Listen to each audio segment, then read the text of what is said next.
Us now. It's hard to break us. As a matter of fact, you ain't going to do it. Open look, Torres, he hits it! What a play called by Tom Izzo in that timeout. I was 7 years old watching a football game by myself, and I saw those winged helmets come out of the tunnel, and I was hooked at that point. Kane in Chicago! Oh my God! Kane with the overtime winner! Jahmyr Gibbs to the end zone. Touchdown, Detroit Lions. You can't cover that man one-on-one. You just can't do it. He drives, lobs to JD for a jam. You play real good, you start. You don't play as good, you work your way back in. It's the American way, except America has gotten soft. But that is the American way. That's the way it works. This is the 6'6" Kane Cunningham. Jameson Williams, he's got it. Touchdown, Lions. It's a lot different Tullymore Tuesday today, isn't it? I mean, be honest. The way you watch Tigers games moving forward is going to be a little different than you did last week, right? Welcome, everybody. X's and Bros throughout the great state of Michigan. Matt Shepard, Andy McDonald with you. Phone line on the Meyer hotline, 866-838-4843. Text line is Sports Radio 21,000. You can always join us in the chat. The chat is wide open for you if you follow us as we stream live on YouTube, on X, and on Facebook. I think, Andy, there's fatigue right now. And I don't blame people one bit. I don't.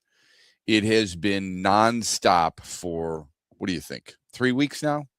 Maybe 4? At least more. I mean, at least 3-4 weeks about Tarek Skubal. We don't have to worry about that anymore. That's good. I mean, to a certain extent, gone to the Dodgers for 3 prospects, 2 of them pitchers. Now Casey Mize. Casey Mize goes to San Diego at a deadline deal for 2 minor league pitchers. And I think and I know everybody is pumping the tires for one of those pitchers. That pitcher is in high A. And I know he's the number 2 prospect in the Padres system. I just felt like when a team is 2.5 back, I get the Skubal thing. I really do. I've said that. I totally understand where they're coming from with Skubal. Now, we can dive into, should they justifiably feel that way considering what they offered? According to Scott Harris at his press conference yesterday, well, talking with members of the media, wasn't really a press conference. He had offered Tarek Skubal a contract worth $25 million a year a couple of years ago, which to me, I would take it, but I don't throw 99. I would take it, but I don't train to be a baseball player every day. I would absolutely accept it, but I'm not pitching in front of 40,000 fans every single night. Baseball-wise, I want you to think about this, because this is a long-term situation, okay? If you look at what this team has done and where this team is going and how it handles its business, and there has to be a part of you that looks at it and thinks to yourself, is that the right way to do things? No, I'm serious. I want you to think about it for a minute. If he had taken $25 million a year, he would be paid less than Sonny Gray. He would be paid the same as Jack Flaherty. He would be paid the same as Robbie Ray. He'd be less than Corbin Burns, less than Tyler Glasnow, less than Jacob deGrom, less than Zach Wheeler, less than Garrett Cole. Who in their right mind? And I always say, players at every sport, get whatever you can. How you go about that, how you handle that is a little different, right?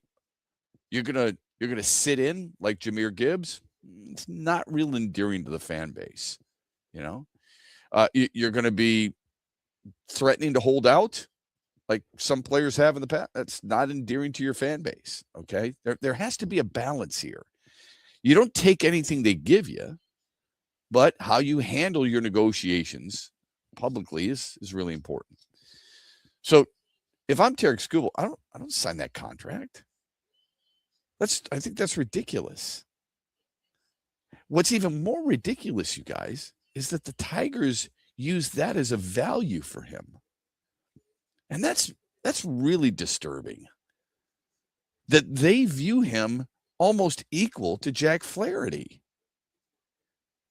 That's a serious problem, don't you think, Andy? No, if you were couldn't agree agent, more with that. If you were Scott Boras, what would you do?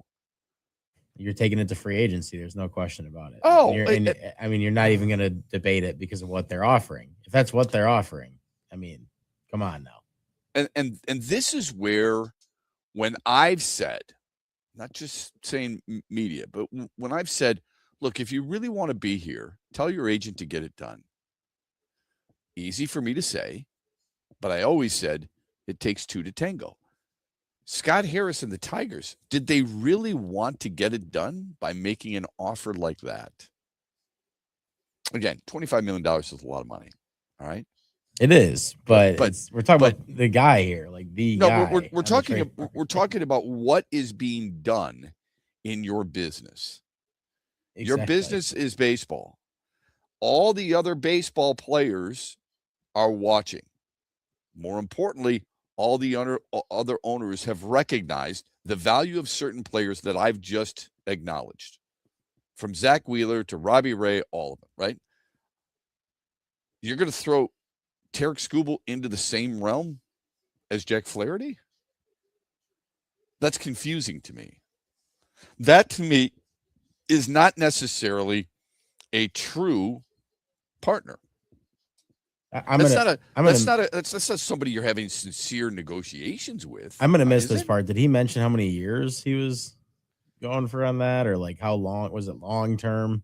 That's the only. I'm not defending Scott Harris at all. He did. I had forgotten how long it was. Yeah, that's what it. If it's not like, I got to look that up. Yeah, because if it's like 8 to 10 years, it's a little different than Jack Flaherty, I guess, because you're giving him the insurance at least that he's gonna have a contract for that long. Well, yes, but if you're the agent, you know what you're saying? My client gets better in time. Yeah, sure, exactly. Okay. So, I mean, think about it. Jack Flaherty, excuse me, was finished 4th in the Cy Young in 2019.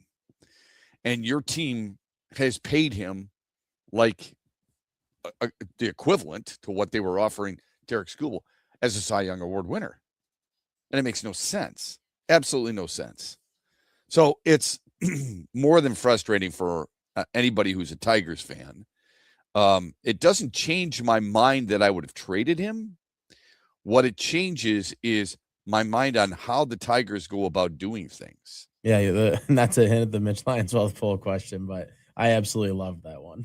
It's probably one of my favorite ones we've done in a while because I'm with the third option. Go ahead and read it. Go ahead and tell them. Yeah, sure. Yeah. Get it up here real quick. But it's basically about how the Tigers go about their business. So anyway, the Mitch Lyons poll question of the day then. Do you agree with the Tigers trade deadline philosophy? Yes, no, or not sure what the philosophy is. Right. And that's kind of where I'm at, is the last option. That's how I feel about it. Yesterday, the trade they made, I was just kind of like, really? Like, that's what we're getting back? For Casey Mize? For Casey Mize, that's what we're getting back. That one threw me off even more. But yeah. And you're going to have members of the media, trust me, they're going to, all you're going to hear from certain members of the media is that the future looks bright. And I hope that it does. I don't know how you can say that right now. Answer me this. Who was a top 100 prospect for the Tigers 5-6 years ago? Matt Manning. Did that turn out? It did not. So it was Casey Mize, and it took him a while, right? You finally get him where you want. You probably want him to be better than this, but you got him to a point where you're pretty happy with them, and you traded him for another prospect who's in high A. And you have so many people in the media saying this is okay. This is it may be tough right now, but they did a really good job at the deadline. When are you going to see these players? Like Scott Harris says, River Ryan might be called up in September. Well, that's great. How good is River Ryan? Number one. Number two, what are you going to be playing for in September? There's so many different questions that need to be answered, and maybe we can't answer them all, but we will try and take some of them with you when we come back here on X's and Bros. We're brought to you this hour by Mitch Lyons Wealth. Huge here for all the ABC warehouse locations in Michigan. Now, if you're looking for the best prices on TVs, furniture, appliances, mattresses, and more, you need to go to abcwarehouse.com. You can shop there and also shop in person at all ABC warehouse locations across Michigan. For the one close to you, go to abcwarehouse.com. Best deals on TVs, appliances, furniture, and mattresses at all ABC warehouse locations in Michigan. You know, we're fortunate here in Michigan. We have some of the greatest golf courses in the country. Tullymore and St. Ives is part of the reason we can brag the way we do about our golf. Once you visit Tullymore, you'll keep coming back. The view is breathtaking. The golf is fantastic. The accommodations are regal, and the people are special. It really does feel like a home away from home at Tullymore. Make your play and stay reservations today by going to tullymoregolf.com or by calling 1-800-972-4837. That's 1-800-972-4837. The big shows are at Soaring Eagle. Eric Church. All you gotta do is put a drink in my Friday, August 14th with special guest Ashley McBride. The Free the Machine Tour, part of the Soaring Eagle Summer Outdoor Concert Series. Tickets start at $87 and are on sale now at the box office and etix.com. Drink a little drink, smoke a little smoke. The party starts with Eric Church plus Ashley McBride, August 14th at Soaring Eagle Casino and Resort.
also comes at a position of relative need for us, and that's River Ryan. In this current age of baseball, it is really, really hard to find elite stuff, like truly elite stuff. It doesn't grow on trees. It's really hard to find guys that have a real potential to be a front of the rotation guy. Those are really hard to find. You're either picking them at the very top of the draft, or you're spending hundreds of millions of dollars for them in free agency, or you're taking real shots in trade. And I think that's what we did here with River Ryan.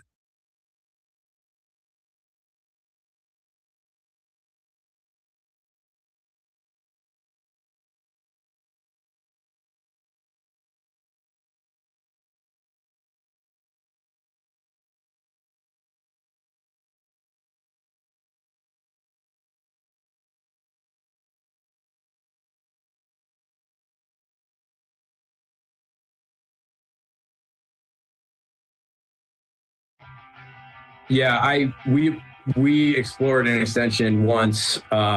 The response that I got from Tarek's agent was pretty clear that he was intent on going to free agency and exploring the market, which is totally his right, and nobody should be upset about that. He has put himself in a position to be able to explore a market, and he decided that he wanted to do that, and should not be criticized for it. But it was very clear from the exchange about what the intentions were, and he deserved it. And so I expect him to be a free agent this winter, and we'll see what happens from there. Yeah, and that's, of course, Scott Harris to the media yesterday. And what that's about is the Tigers feeling like they wouldn't be able to do anything much about it. That's what it is. They weren't a player in it. That's fine. I mean, I don't disagree with that. I don't. I think it's, quite honestly, I think it's smart business. Now, I don't like the fact what they offered him, reportedly. So I think that's ridiculous that you would actually put yourself in that position, knowing full well that's a hard no. It's not going to happen. Me walking up to Miss America, that is a hard no. What's the point of even trying? Yeah, because either way, it's not like he was going to go. You're not supposed to agree with that, by the way. Anyway. Yeah, no, I get that. but it's a hard no, right? So what's the point? My issue is probably more with Casey Mize and the trading of Casey Mize. Don't tell me in a press conference where you're trying to convince everybody there's still a lot of season left and you can still, make a move in terms of in the playoffs and so on and so forth. I don't mean make a player move. I mean, make a move to be relevant in the postseason, and then turn around and say, we just weren't good enough. I didn't see it happening. I had to make the decision after the Baltimore series. Remember, they were up 7-0 and they lost 10-9. That's when he was reportedly convinced. Okay. Well, I mean, yeah, it makes more sense because he pulled Casey, or didn't start Casey Mize, but did start Tarik Skubal to start before. So you'd have to think that was the turning point, right? Yeah, I would think so. Because otherwise, why would you start Tarik Skubal either if you knew you were going to trade him? Yeah, exactly right. So when you decide to trade, to use your leverage, if you will, and I'm sure there's a lot of people who feel like, and it's been pretty evident, people have put this out there on social media and people have written about it too, that you should have waited. I'm not going to go that far because I don't know. I'm not in on those conversations, and neither are you. He got what he felt he could get, and he was happy with the return. That's his job. Him saying, I hate selling with every fiber in my body. I don't want to be in a position where we are selling in July. But I think in the situation we found ourselves in this July, it would be irresponsible not to do it given the markets that we had. Fine. For Tarik, yes. For Casey Mize, I would like to know a little bit more. Why didn't you think you would be able to resign him? I get you not resigning Tarik Skubal. Is the Casey Mize you didn't want to sign him, or you don't think you could sign him? I think that's what I'm Skubal, wondering too. I think with Derek Skubal, I don't think they could sign him. Casey Mize is a different story. And it's nice that he falls on the sword. I wanted to give this team every opportunity to make a really compelling case that we shouldn't do this. We just didn't make that case. It's not on the players. It's not on the coaches. It's on me. I wouldn't expect him to point fingers at players or coaches. You lose people that way. But how is it not on them? Just out of curiosity. And if it's on you, what should you have done to make sure it's not on you either? One would guess what, Andy? I mean, what would be the logical answer to that question? For why Scott Harris to be blamed? What could he have done to make sure he wasn't to blame? Oh, he wasn't. Add to the bullpen. Yeah, it would have been adding. Right? Yeah. Why didn't you add to the bullpen then? And yeah, that's that's what people are wondering. Yeah, for sure, because there's not an arm out there that's working, and they've dipped into their minor league system, and they didn't pull up anybody out of there that really made a difference. So I don't get that at all, to be honest with you. And Casey Mize going to San Diego with Gage Workman, by the way, for 2 minor league lefties, the highest rated one. See, Aaron's going to look at that's your second best prospect. Okay. He comes to Detroit as the second best prospect. What does that mean at high A? Like, we're enamored with the numbers. Here's what we forgot, okay? What we forget is when the Tigers traded, and I know this is different. It's a different group of people. I understand all that. When the Tigers traded Justin Verlander to Houston, Franklin Perez was the number 3 prospect. There's a reason they call them prospects, folks. He was the number 3 prospect. Daz Cameron was number 9. Jake Rogers was number 11 within the Houston system. And the Houston system back then was rich with really good players, much like the Dodgers system is now. And I guess San Diego's. The thing that is a little troubling to me is the consistent, hey, we now have 6 top 100 prospects in baseball.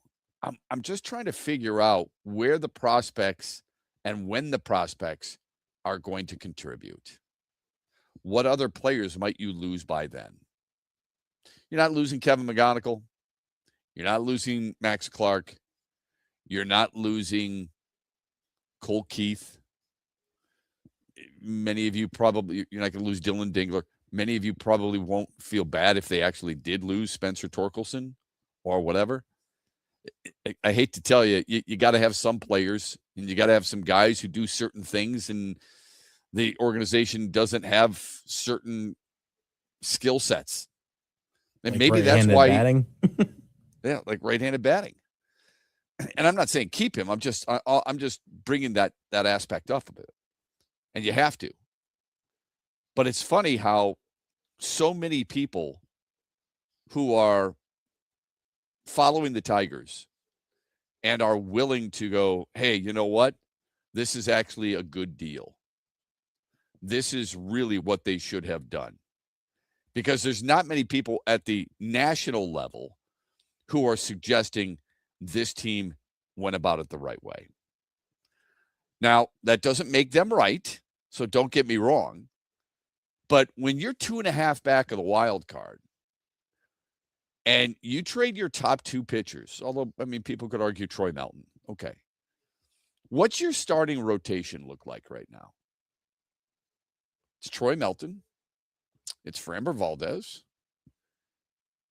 It's Keter Montero. Jack Flaherty. I know. I hear it. I hear people right now driving and yelling. Jackson Jobe. When? Do you see Jack Flaherty's post yesterday on Twitter? I did. A little strange. Very strange to me. Like, in case people missed it, it's the Prince of Bel-Air. Is that what it is? Yeah, with the one where Will Smith standing in the room by himself. I think a lot of Right. people know what that gif is. Yeah. What's going on with me, right? So according to the Athletic, Scott Harris offered Tarek Skubal a 4-year, $75 million contract after the 2024 Cy Young season. That's not even $25 million, right? What is that? What 4 into 75? You know, you're not. That's not even $25 million. You're looking at roughly $19 million, 18 and change. That's according to the Athletic. If that's true, he could pull a Dylan Larkin. Could he not? I want you to think about that for a minute. You just want a Cy Young, and you're going to take a back seat to Jack Flaherty in your rotation at $25 million, and then you're going to bring in Framber Valdez, and it's $38 million, and he hasn't done what you've done. Who operates that way? What kind of business are you running in that regard? We got to hit a quick timeout. That's unbelievable to me and shameful. We're brought to you by MitchLionsWealth.com. Put your faves on repeat with new Meijer Subscribe. It's easy to add subscriptions with your Meijer home delivery or pickup order. From fridge and pantry to pets and paper towels, big, small, or in between. Subscribe to Purina, Pampers, and all your favorite brands. We'll shop as often as you like when you like. Just press set up a subscription while shopping and choose a frequency. We'll take care of the rest. New Meijer Subscribe keeps you supplied with what you need when you need it. Download the Meijer app to start a subscription with your home delivery or pickup order today.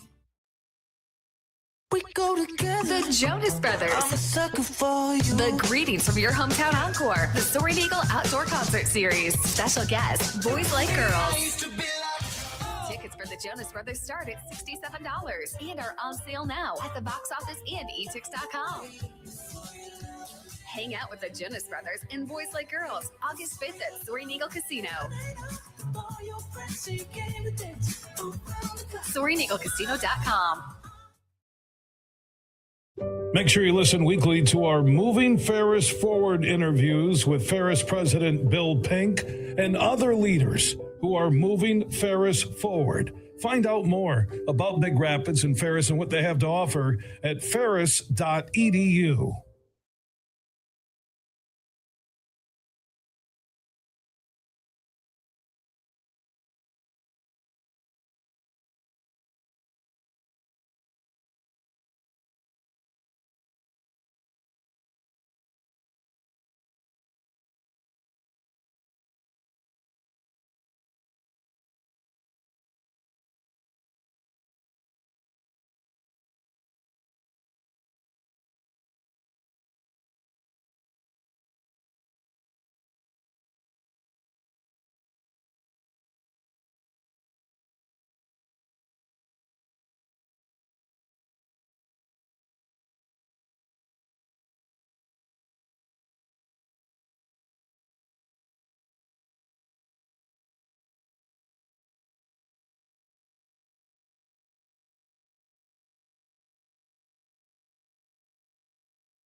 I'm really proud of these players for digging out of this hole, going from a 6-22 month in May to where we sit right now. And I think it speaks to the character of these players and how they just don't give up.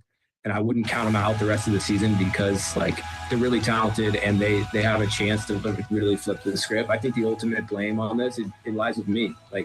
I should have built more depth. I should have found ways to keep players healthier. I should have found ways to find more buckets to clear more water in May so that we didn't have a 6-22 month. There are a lot of things I've been reflecting on in the first half, and a lot of things that I think in my job that I can do better to better position this organization. I promise you I've lost a lot of sleep thinking about it and coming up with concrete takeaways that I can use moving forward and make sure that this season doesn't happen again. I'm confused. If you wouldn't count them out, why are you getting rid of some of their best players? And if you feel like, because that's what he said. He said, look, people asked him, when did you recognize you had to sell? And it was after the Baltimore series. We're just not going to be able to make that push. Well, which is it? When's the rebuild end? Or has there been another rebuild that started? Because this is what everybody's doing. They're applauding prospects. We got 6 top 100 prospects. That's great. Good for you. Where does that get you? I'm just wondering. This is not Andrew Friedman and the Dodgers. Like that guy goes about his business and he knows exactly what he wants and he knows what he's going to get. He knows how to get it without hurting his future. I don't know what his blueprint is. I just know no one else has been really able to follow it. Okay. So the question now is, if you don't feel, or if you feel that you wouldn't count them out, why are you doing everything? Maybe not everything. Why is it you're shortchanging them by getting rid of your 2 best pitchers? It's a good question. I mean, I think if you go even further, it's like, what are they going to do?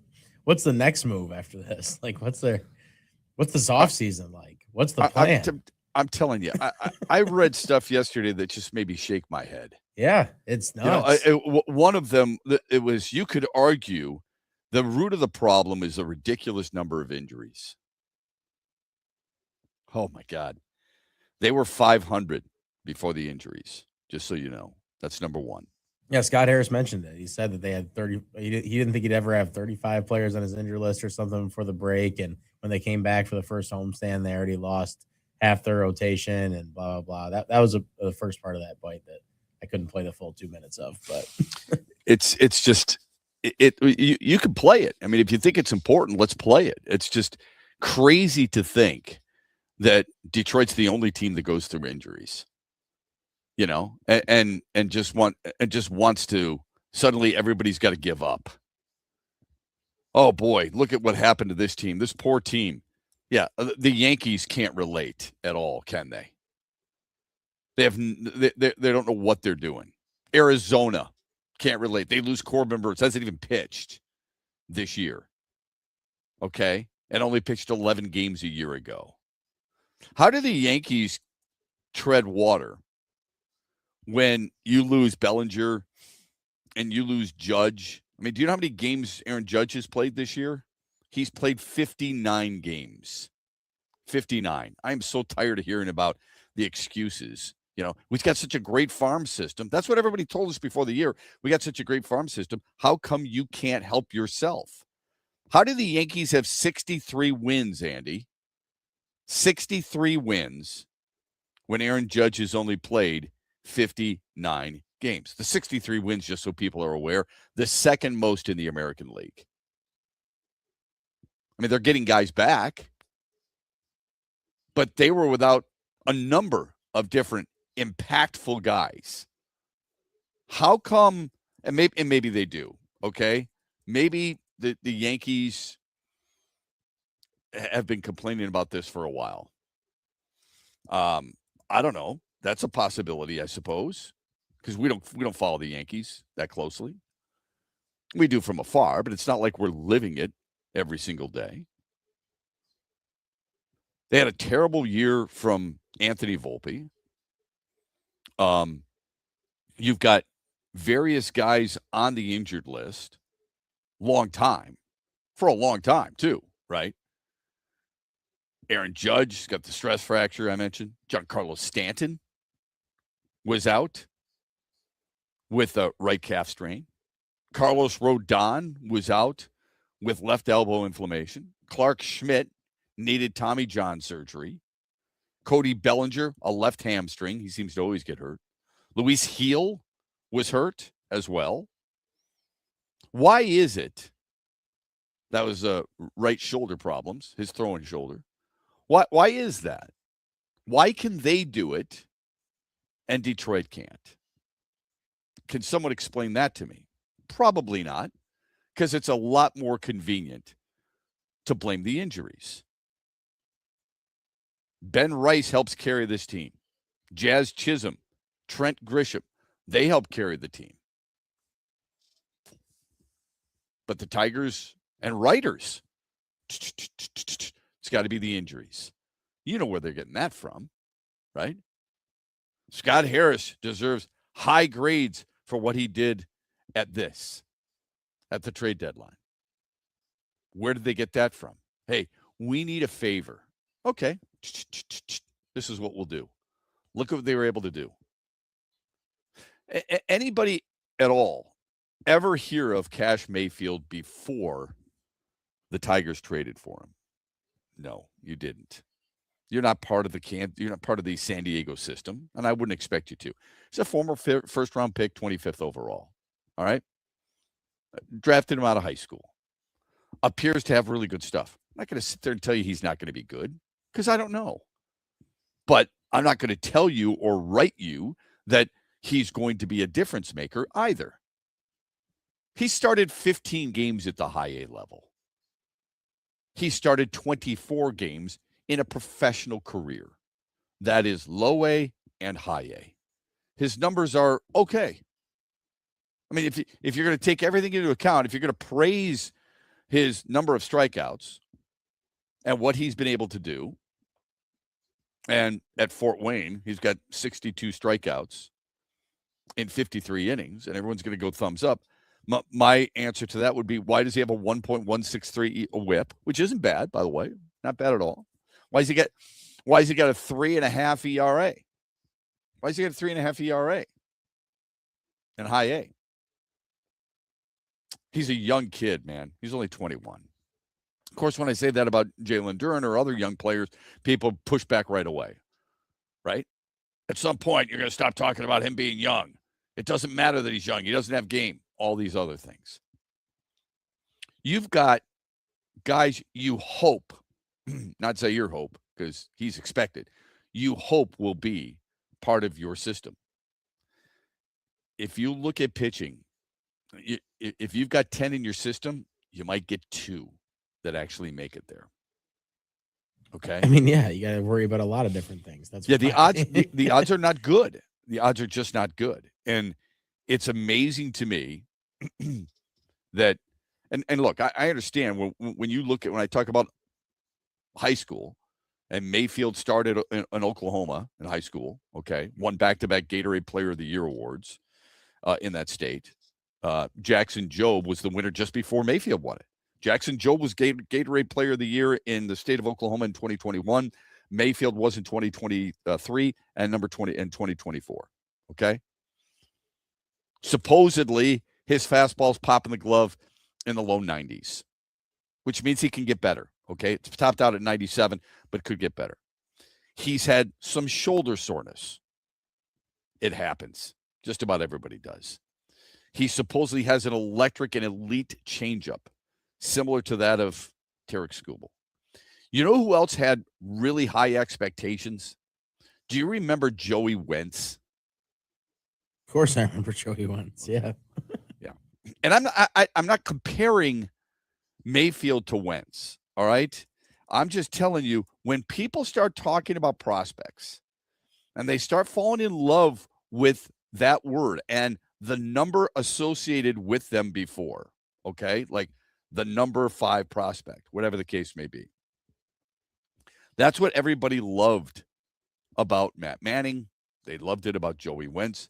And I hate to bring that stuff up, but I can't help it. No, but I mean, I can't help it. And the reason I can't help it is because we have seen this act before and we have been burned. Yeah, I know. I mean, Harris literally said that it was like finding arm talent isn't easy to do. And it isn't easy in the minor leagues to predict an arm working out. That's a true statement. You had 2 arms. I'm not saying pay Terry Skubal because obviously the contract was going to be what it was. And it probably was the smart organizational decision to do that if they weren't going to do it anyway. But that's why I'm more interested in Casey Mize, because I'm just like, you had somebody who was talented. You got him to the point where you probably wanted him to be in this organization. And I don't know what he was going to require this offseason, but I would have been interested to hear it. That's for sure. I would tell you this, and again, I don't mean to compare lefties and all these different things, but Joey Wentz, when he was in high A, he was 3-4 with a 2.28 ERA. He was viewed as one of the prize prospects, as a first-round pick, I might add, in the system for the Atlanta Braves. And when the Tigers got him, most people were pretty giddy until, he made 18 starts and went 0-7. But most people felt like they got a really good one. Atlanta's a system that has a rich tradition. Atlanta's a system that seems to know what the hell they're doing, Alex Anthopoulos and company. And for some reason or another, it didn't work out. I don't think that's Chase Mayfield. Cash Mayfield. I'm not suggesting that at all. All right. I'm just saying, before you start getting all giddy about all these young pitchers, Smith and Ryan and Mayfield and all, you've got to remember that most of these guys don't make it, and that we have seen a lot of high-end players before, whether it be Perez, whether it be Turner, whether it be Wentz and Manning, and a ton of hell. It wasn't long ago that people were bitching and moaning about Casey Mize until he finally came into his own. I'm asking people to just pump the brakes. I know it's hard for you to say, I don't have an opinion, but to sit there and go all in and suggest this is exactly what the Tigers should have done is just a step I'm not willing to take. And you can't talk out of both sides of your mouth by saying, I wouldn't put it past this team. But before then, try to convince us, well, we were obviously not going to get there. That's why I traded these guys. I suppose the follow-up question would be, well, if you didn't think we were going to get there, why are you keeping Gleyber Torres, who's going to walk at the end of the year, and you're not going to get anything for him? Like, didn't hear a peep you would have got yesterday. Not a peep. Why didn't you trade Kenley Jansen? Now, maybe they're teams that didn't want him. Okay, maybe no one wanted Kyle Finnegan and Kenley Jansen and Gleyber Torres or Jack Flaherty or Drew Anderson. That's a possibility. Yeah, maybe they did kick the tires. You're not getting anything for Gleyber Torres when the season is over and he walks. Because if you pay him $22 million a year, you should be fired, especially when you've got these young guys coming up. If you've got these young guys coming up, if you think about it, this is what people are talking about. They're talking about the youth within the system, and you can't wait to see it. You're seeing McGonigal, you're seeing Clark, you want to see Anderson. Eventually, you want to see Rayner. You want to see Briseño. You're seeing Valencia right now. So you feel good about that. I understand it. Then why don't you want to get to that next position player who could be your future second baseman? Why wouldn't you trade Gleyber Torres? For whatever you could. There's not many right-handed sticks that were available out there. It's a guy who gets on base. You don't think he could help a team? Oh, absolutely he could help some team.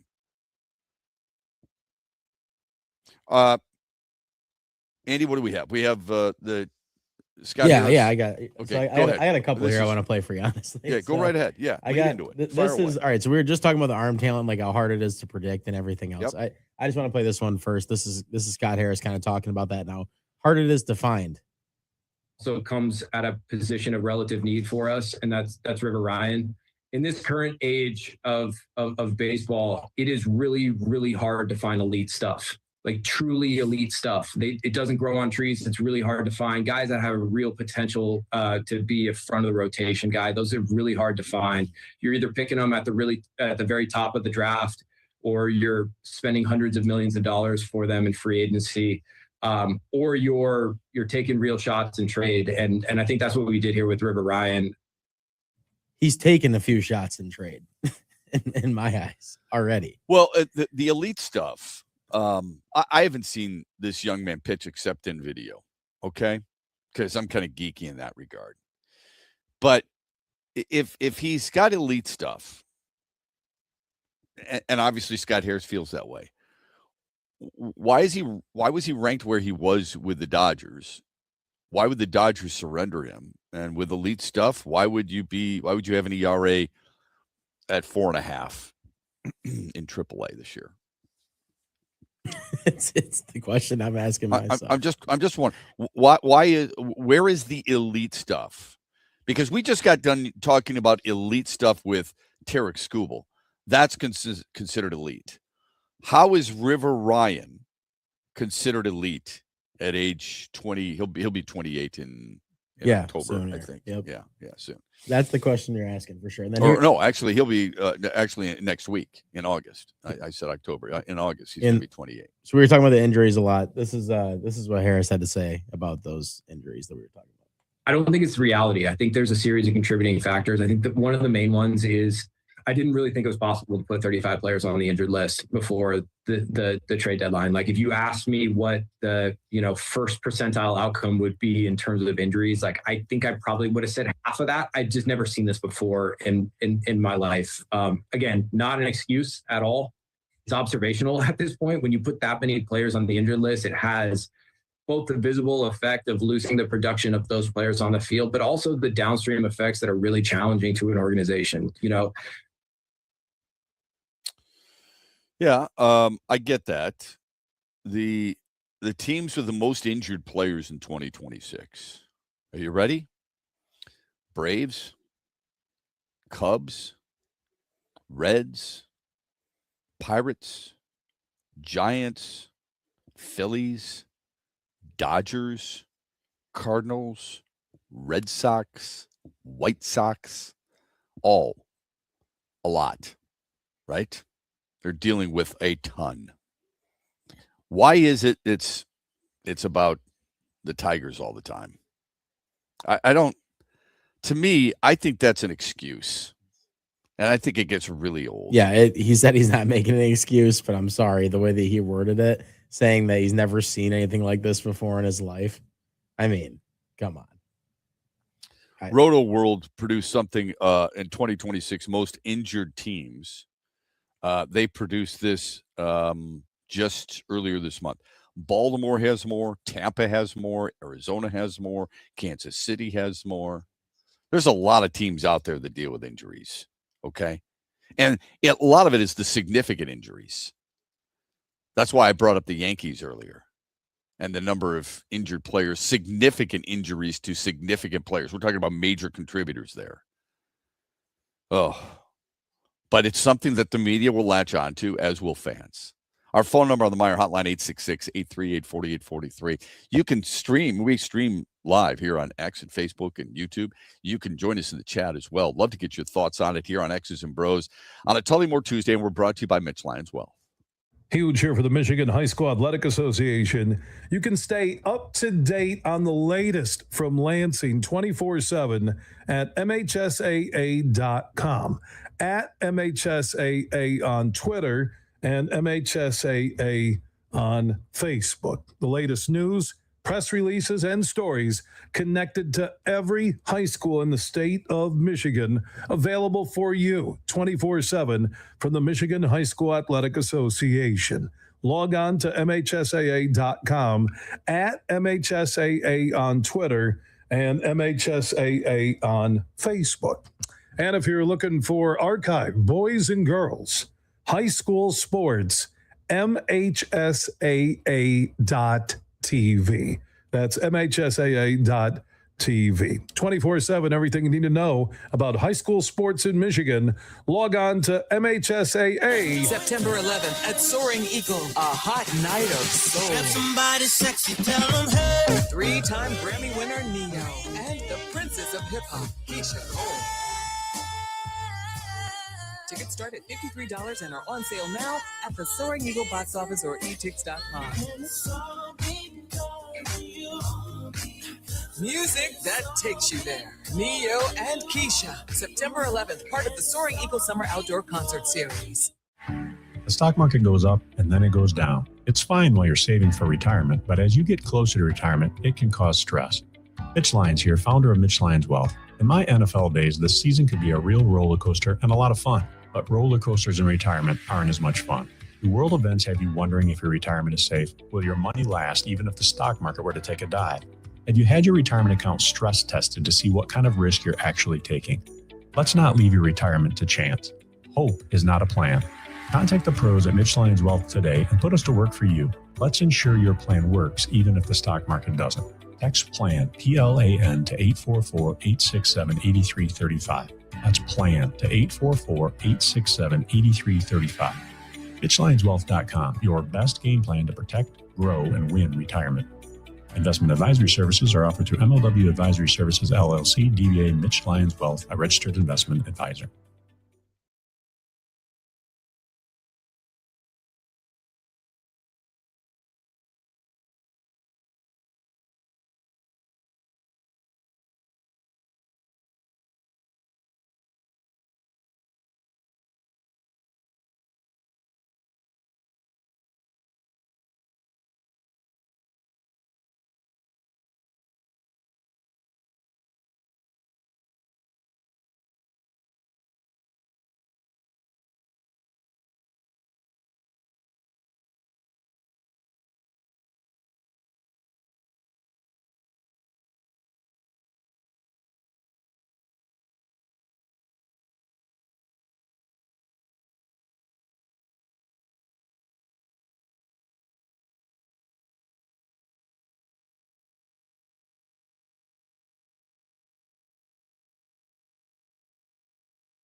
First with Zaire Hope.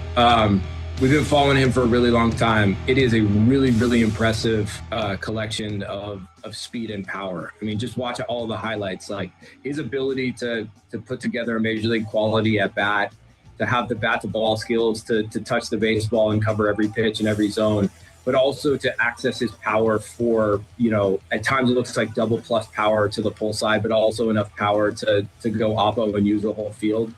We play in a huge park, and we need guys that have the power to consistently, change the score with one swing. And this kid has a real chance to do that. He's not there yet. He's going to go to Erie first. There's still some development there, but the ceiling is as high as, any player in our organization, and the opportunity to add him to this group, is one we felt like we couldn't pass on.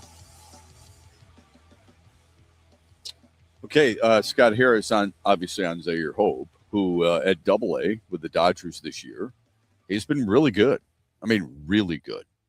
If there's one guy in this whole trade scenario where you feel really good about it, it should be Zaire Hope. A guy, when you're batting .293 at AA, when you got an on-base percentage of .370, and you've got an OPS of 900, you've got power, 23 bombs, and you've got 18 stolen bags, and he's had 26 before. He's had 27 before the minor leagues.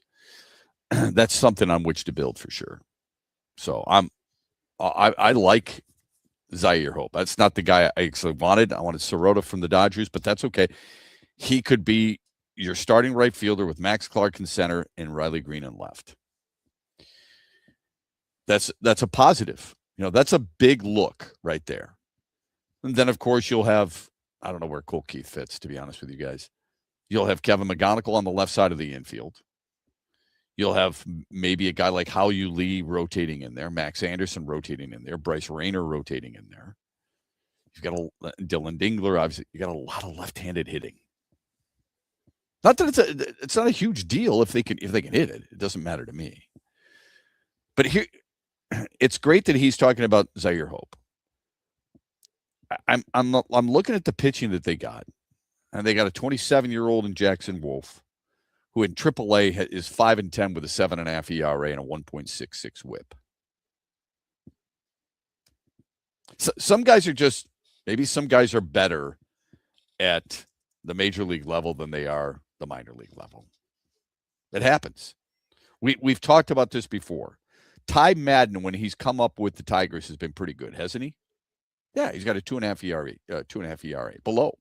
In AAA, he's got an ERA closer to 5. How does that matter? How does that make sense? But that's the case. So perhaps Jackson Wolf will be similar to that of what Ty Madden is doing. You get a guy like Cash Mayfield. High A, he's got a 3.5 ERA. He's only 21. You let him marinate. Don't worry about it. River Ryan's going to be 28 next week. In AAA, he's started 8 games, and he's 3-1 with a 4.5 ERA. He missed all of 2025 because of Tommy John. Brady Smith, 0-6 this year. He's only 21, but he's 0-6. He's 0-10 in his professional career. His next win will be his first. So I think you got a mixed bag. You got a 27-year-old, a 28-year-old, 2 21-year-olds. What do you read into that? Shep, you say the offer to Skubal was 2 years ago. When 2 years ago? After he won the Cy Young, as we mentioned. Before the season, he wins his first Cy Young? No, it was after, according to The Athletic. Because if, yes, 25 at 4 to 5 or even 6 or 7 years was fair, it wasn't. It was 3 years. And it's not your fault, it's mine. It's 3 years or 4 years, $75 million. That's what was reported by The Athletic. 4 years, $75 million after winning the Cy Young. Okay? Because Tarek had surgery, and that was offer made before the first Cy Young year. It wasn't. So you were texting that to us with some of the information I gave and some of the information I omitted. So now that you know that, probably change your text. Shep, Scott Harris always said in code, and we're going to pay big for him when asked a year ago or two about Tarek. Point blank, he said, there are other guys on this team just as important, but we're building around, paraphrasing. So he should have been traded when he turned down the contract. Look, I said this, how long have I been out of the booth? 3 years. I said this 3 years ago. And I was looked at like I had lobsters crawling out of my ears. I said it in the dugout among writers. I said, I'd trade him right now. What? You're not going to be able to afford this guy. Shep, I think this is a matter of both sides were right, handled poorly by both sides. Yeah, you're probably right about that. I don't think it's been handled well at all. How should they have handled it? When was his value at its highest? I mean, maybe after last year. Well, but in January, he said he knew he had a problem with his elbow and he didn't do anything about it. Yeah, that's true. So there's been a few different circumstances where he hasn't really endeared himself, I think, to people. And that was admitting what he did in January. And also when asked about, do you want to be here long term? He says, I'm a Tiger this year. So I think that's pretty revealing, don't you? And now he's come out in support of the Dodgers for going about their business, and I don't blame him because I believe the Dodgers are in the right here as well. It's unreal to me how many people are whining and crying about how the Dodgers have this great advantage because they have a higher TV contract. Somebody was willing to pay it. You don't have a higher TV contract? Oh, well, find a way. They have more money. They've gotten some help from Major League Baseball that I think should be rescinded. But what is it about the Dodgers? They're smart. They do a better job at drafting and developing than your organization. And you're mad about that. They can go out and get a guy like Tarek Skubal and not feel much of a hit from their organization. They lose 2 top 100 guys.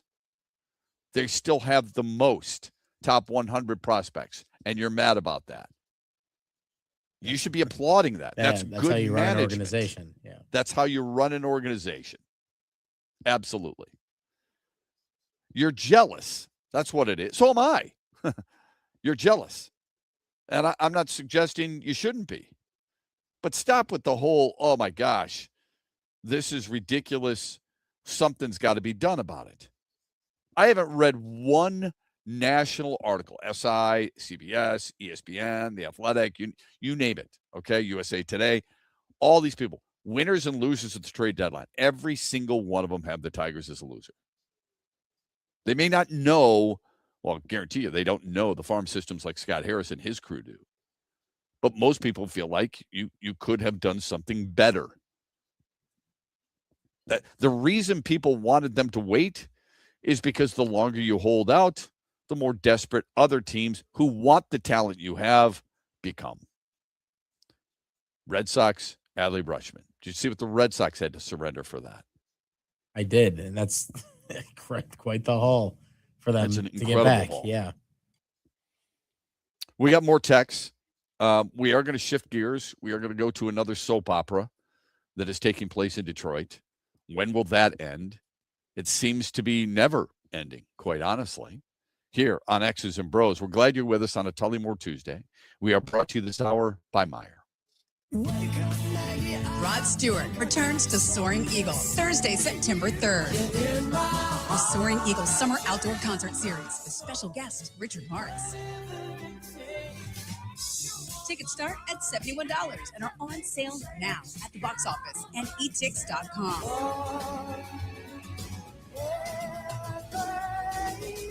One last time, Rod Stewart with Richard Marks, September 3rd. SoaringEagleCasino.com. The stock market goes up and then it goes down. It's fine while you're saving for retirement, but as you get closer to retirement, it can cause stress. Mitch Lyons here, founder of Mitch Lyons Wealth. In my NFL days, this season could be a real roller coaster and a lot of fun, but roller coasters in retirement aren't as much fun. Do world events have you wondering if your retirement is safe? Will your money last even if the stock market were to take a dive? Have you had your retirement account stress tested to see what kind of risk you're actually taking? Let's not leave your retirement to chance. Hope is not a plan. Contact the pros at Mitch Lyons Wealth today and put us to work for you. Let's ensure your plan works even if the stock market doesn't. Text PLAN, P-L-A-N, to 844-867-8335. That's PLAN to 844-867-8335. MitchLyonsWealth.com, your best game plan to protect, grow, and win retirement. Investment advisory services are offered to MLW Advisory Services, LLC, DBA Mitch Lyons Wealth, a registered investment advisor.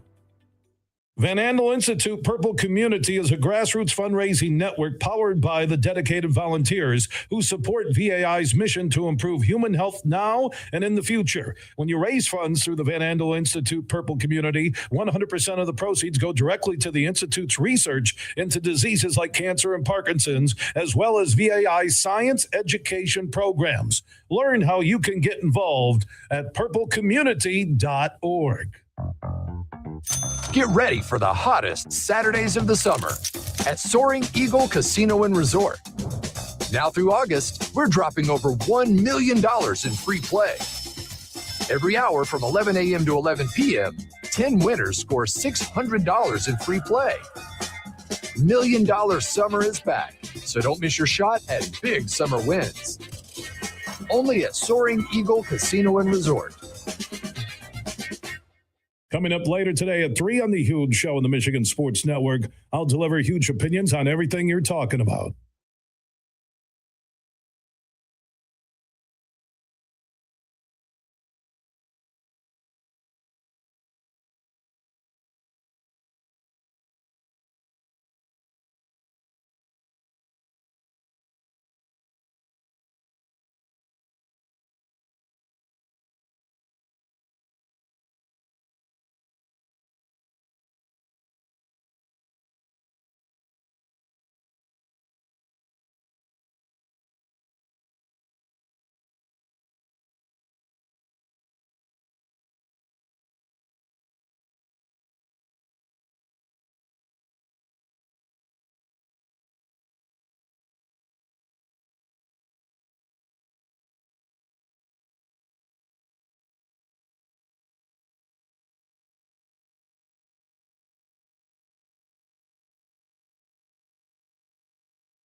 Yeah, I mean, initial reaction, there's a lot of emotion, right? I spent 8 years with the Detroit Tigers, and that space, that place will always be special to me no matter what. But in the same breath, I'm excited to be here. I'm excited to compete with these guys. And, when you watch them from across the way or just see them, do their thing on TV, you just have a lot of respect because they play the game the right way. And, the entire focus of this organization is on winning championships. And that's my entire focus of playing baseball. So we're very much aligned, and I'm ready to go out there and compete and give this organization and city everything that I've got. That's Tarek Skubal to the LA media about him being a Dodger. He debuts tonight in Dodger blue. He will pitch against the Cubs. The Cubs beat the Dodgers last night. LA's lost 4 in a row. Let's see what Skubal can do. Well, just out of curiosity, I know we want to move on to Lions, and for good reason. Because I do think there is fatigue here, and I completely understand. It's I think it's an emotional thing, though. When you lose 2 of your best players, and you lose arguably one of the best pitchers in all of baseball, there's going to be emotion associated with it, and I understand that. Here's my question. Scott Harris said his words now. Yeah, we explored an extension once. Why would you only explore it once? There's so many people asking that question. A lot of the ones that wanted him to still be here are definitely asking that question. Well, nobody asked it yesterday, so you say a lot of people are asking it. I don't hear that. If a lot of people were asking it, somebody would have said, "Why just once?" Yeah, that's true. I'm more meant from the fan standpoint. It's harder to say in front of people, but I'm not saying the media shouldn't do that because they should. But I'm saying I'm saying fans are probably like, why would you? Basically, what it is the reason they didn't is because his agent made it clear they were going to go to free agency. Isn't part of your job to try and make sure, and we're talking about 2 years ago now, isn't part of your job to make sure that the agent and the player know how sincere you are? I mean, you're not doing that with a 4-year, $75 million offer. Think about it for a minute. Here, look at the timeline. 2 years ago, he wins a Cy Young, Triple Crown. And reportedly, by The Athletic, he's offered 4 years, $75 million. Roughly $19 million a year. He goes to arbitration after winning another Cy Young. He's offered the same amount of money. Do you understand why Scott Boras wanted to take his client to arbitration? Don't kid yourself. He's thinking about the 4-year, $75 million offer, if indeed that's true, right? Who in their right mind would represent an athlete who's at the pinnacle of his profession and considered among the best, if not the best, because I think you can make arguments for other guys, and want to negotiate with an organization that does that? No, it's help me with that. It's understandable. It's completely understandable. Yeah. If you're the player, Andy, if you're Skubal in this situation, hell, if you're Mize, let me ask you, do you think other players are noticing the way the Tigers? They're 100% noticing it. Of course. I mean, this is like 100%. This isn't like just a hometown discount. That's like, I mean, come on. That's not even close to the number that he's going to be offered. Oh, and I'm not saying I would offer him $40 million a year, because I wouldn't. That's not the point. The point is you begin negotiations with a guy you drafted in the 9th round, you nurtured through your system, and it's not like he hasn't paid you off. He has. He's the second fastest lefty to 1,000 career strikeouts. With where he was drafted at, he could have done it for one season. You can argue he paid it off just because he was that late of a draft pick. Yeah, but you're going to go out there, and Scott Harris says the right thing. He says, look, it's totally his right. Nobody should be upset about that. No, they shouldn't. But what they should be upset about is that you knew you had a Cy Young Award winner, and you offered him $19 million, which wasn't even close to the going rate in his profession. Simply amazing to me. If that's how they're going to do business, there's going to be a lot of people saying a lot of nasty things, continuing to say a lot of nasty things about the management and about the ownership, and rightfully so. Shep, let's see here. Casey Mize has been a true pro. Does he ever talk? Has he ever? Never airs out dirty laundry, and the Tigers screwed him over $25,000. That was the arbitration. You know, it's again, there are right ways to do things and wrong ways to do things. Maybe now we see the true picture. Harris knows he will never sign big contracts. Well, that's not true. He signed Framber Valdez to a huge contract, $38 million a year. Yeah, that's the other thing. I mean, so that's a big deal. Yeah, right? They did pay him a lot. So he doesn't care who he ticks off. He's always going to build through the draft and timely trades, getting rid of guys before their deal is up. Is that money ball? Yeah, usually that's pretty close to part of the definition of money ball. I'm not going to say that he knows he'll never sign big contracts because it's just, I'm sorry, I hate to be that guy, but $38 million a year for Framber Valdez is a big contract. Jack Flaherty making $25 million a year is a big contract or a decent contract. For him, it's a big contract. It's not for Tarek Skubal. Shep, this Casey Mize trade reminds me of the trade Dave Dombrowski made with Washington for 2 to 3 young lefties. Robbie Ray was one of them. He pitched so bad here, Dave was forced to trade him. Then he won a Cy Young. Well, Dave Dombrowski did trade him after a year. I think he was like 1-4. Traded him after a year to Arizona. Okay. And Arizona, he would stay in Arizona for a period of time. He won his Cy Young in Toronto, though. He won the Cy Young in 2021. Tigers had him in 2014. So you're talking about 8 years later.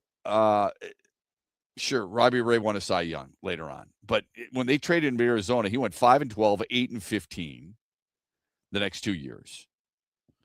Then he went 15-5, 6-2.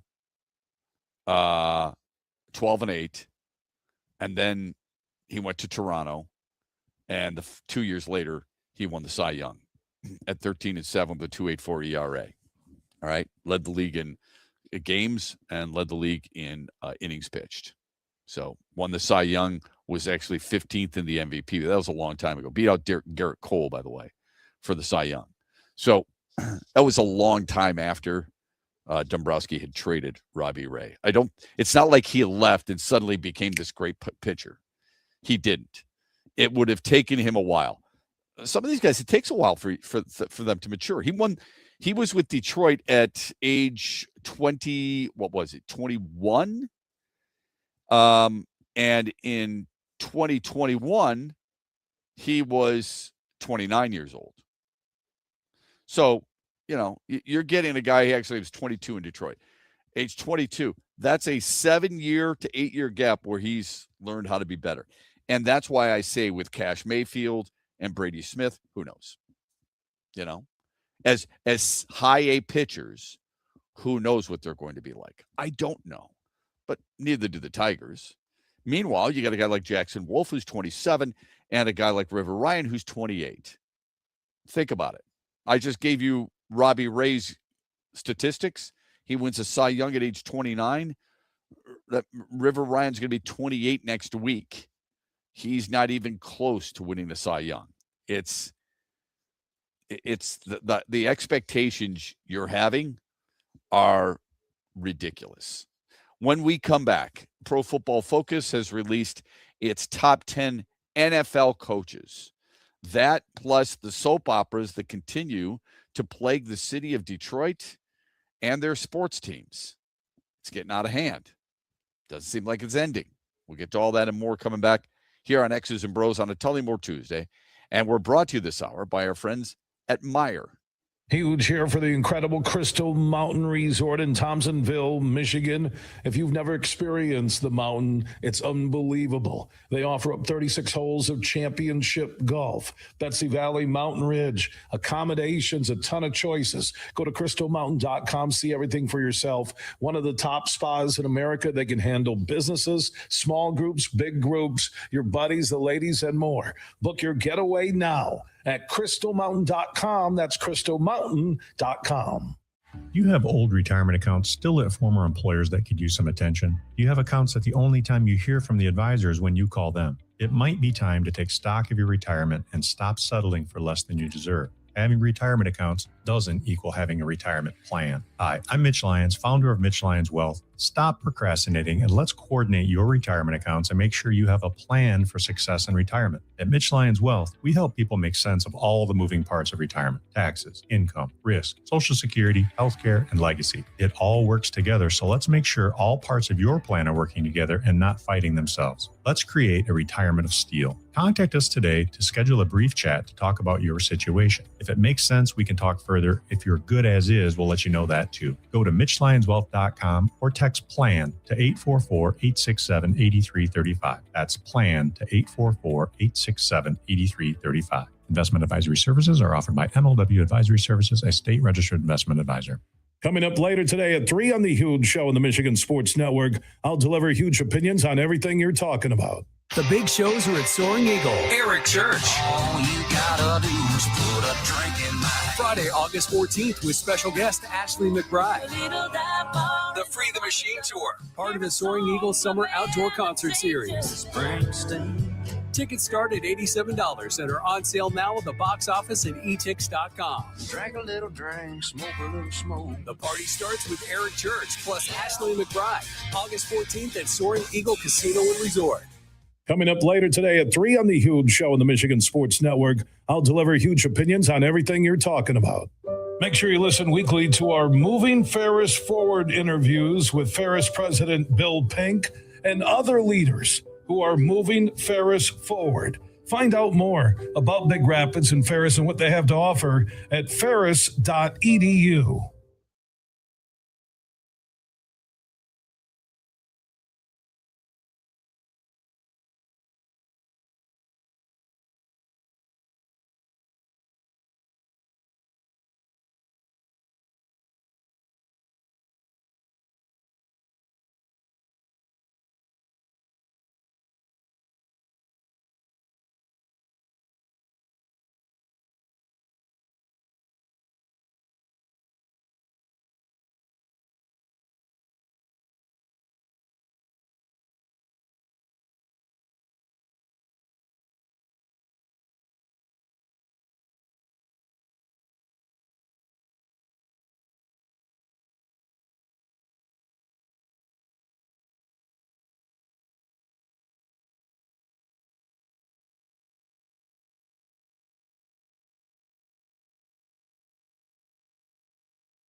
It's another position where, man, Rock's making plays. We've been with Rock. We know what he's about.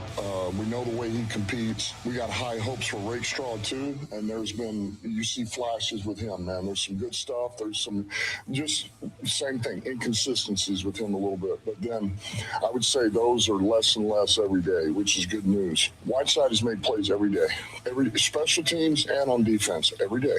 All right, there's not been a day yet. We've had 4 practices where he has not made plays. So this is about to get interesting. It's going to be really interesting. I like Dan Campbell. Full stop. I think sometimes he tries a little too hard to convince us. Players are going to convince us. Coaches and words and sayings and things of that nature are not. At least I hope they aren't. I hope what you're going to use is you're going to use players' performance, right? So he's referring to Rock Yassin. I think of the Seinfeld episode. Rock, paper, scissors. Kramer and Mickey. Rock, paper, scissors. Whiteside, that's not instilling any confidence in people. I'm glad he talks about him. To a certain extent, you have to. You do. You players see that, they hear that, because what will happen? Reporters will go to Nick Whiteside and say, "Hey, Dan Campbell was talking about you." That's a big deal to them. Yeah, like he's a player's coach, and I think like the players like that, and he's gotten the most out of a lot of his players because of that. But it's also on the flip side where what you're talking about right now. Sometimes he's going to probably make players sound better than what they might be because he loves the players so much. Like he loves those guys, no matter who's in his room. I feel like, so. And I love that about him. I do, and I'm sure you do too. Yeah, no question. If they're going to play better for him, they had a hard time showing it a year ago. Right. So I there's only so much I really take when it comes to, a player's coach. Players want to play for him and things of that nature. How weird is Jim Harbaugh? Right. Seems odd, doesn't he? No, really, he does. That dude. Yeah. You know what his record is in the National Football League in his career? You know what his record is? He's 59-15, dude. He's 22-12 with the Chargers. He inherited crap, and he's built it pretty quick. He's a pretty damn good coach. He wins, man. No matter what anybody wants to say about anything, he wins. He's a good coach. Yeah, he's a good coach. You can say what you want about him at Michigan. I understand that, but I mean, you're 59-15 the last 5 years. Okay, sorry, I said in the NFL. Last 5 years, he's 59-15. That means you can coach. No, stealing signs or buying burgers doesn't make you get that many wins in that many different places at different levels. I'm sorry, it doesn't. And I don't give a rat's tail about buying burgers. Right. The same people who are complaining, "Oh, Chris Webber could never buy a pizza," and now they're going to say, "Wait a minute, he's buying him a burger." Oh my God, the sign stealing and everything else. That's a different. Yeah, whole different thing, and there definitely was something to that. No question. But I think Dan Campbell's a really good coach, and I like him. I think he's the best coach the Lions have ever had, which isn't saying much, but still, he's the best coach the Lions have ever had. But the whole look at our secondary, things are about to get really interesting. It's hard for us to judge until we see them play. And I'm not talking about play against one another. It's great that Penei Sewell and Aiden Hutchinson are matched up against one another in camp. It's best against best. I love that. All right. That's a reason you want depth. It's a reason you want high-end players. They're going to make somebody else better. It's great. But the secondary, anything Dan Campbell says, it's not that he shouldn't say it. It's just that anything he says, you and I and collectively our friends and members of the media, I would hope, are all going to say, let's wait and see. I don't think it's too different than trying to say, let's wait and see with Cash Mayfield or Brady Smith. Pro Football Focus came out with its top head coaches in the National Football League. And I saw a clip the other day from, or maybe it was yesterday, maybe it was this morning, who knows. Mike McDonald and Seattle are on Hard Knocks, and how he handled certain players, bringing them into his office, telling them, look, I trust you in so many words. I trust you. Here's what you're going to do to get better. And trying to block out the noise. So he brought up an example. I don't know if you've seen this, Andy. He's got a note. And Rex Ryan had ripped Mike McDonald as this, superstar defensive coordinator, and they were awful. And Mike McDonald's got that receipt that he stares at across from his desk on a regular basis. Hey, whatever motivates you, man. Yep, doesn't matter as long as it works. Who am I to judge? If it's going to motivate you, go for it. I don't care. If you've got to write initials of somebody you've lost and that motivates you, fine. If somebody has dissed you, as in disrespected you or dismissed you in an unfair way, use that as motivation. That's fine too. Get after it. But Mike McDonald is talking about his motivation, and he's basically saying it's sort of like Twitter. They're going to rip you. It's going to be gone in 15 seconds. It doesn't matter. That's what he was saying to one of his players. His point is, I trust you. I'm going to let you do your thing to get better and help this football team. Whatever that is. If it's being with your teammates on a certain day at a certain time. If it's you going home and I've got to rest the body, then so be it.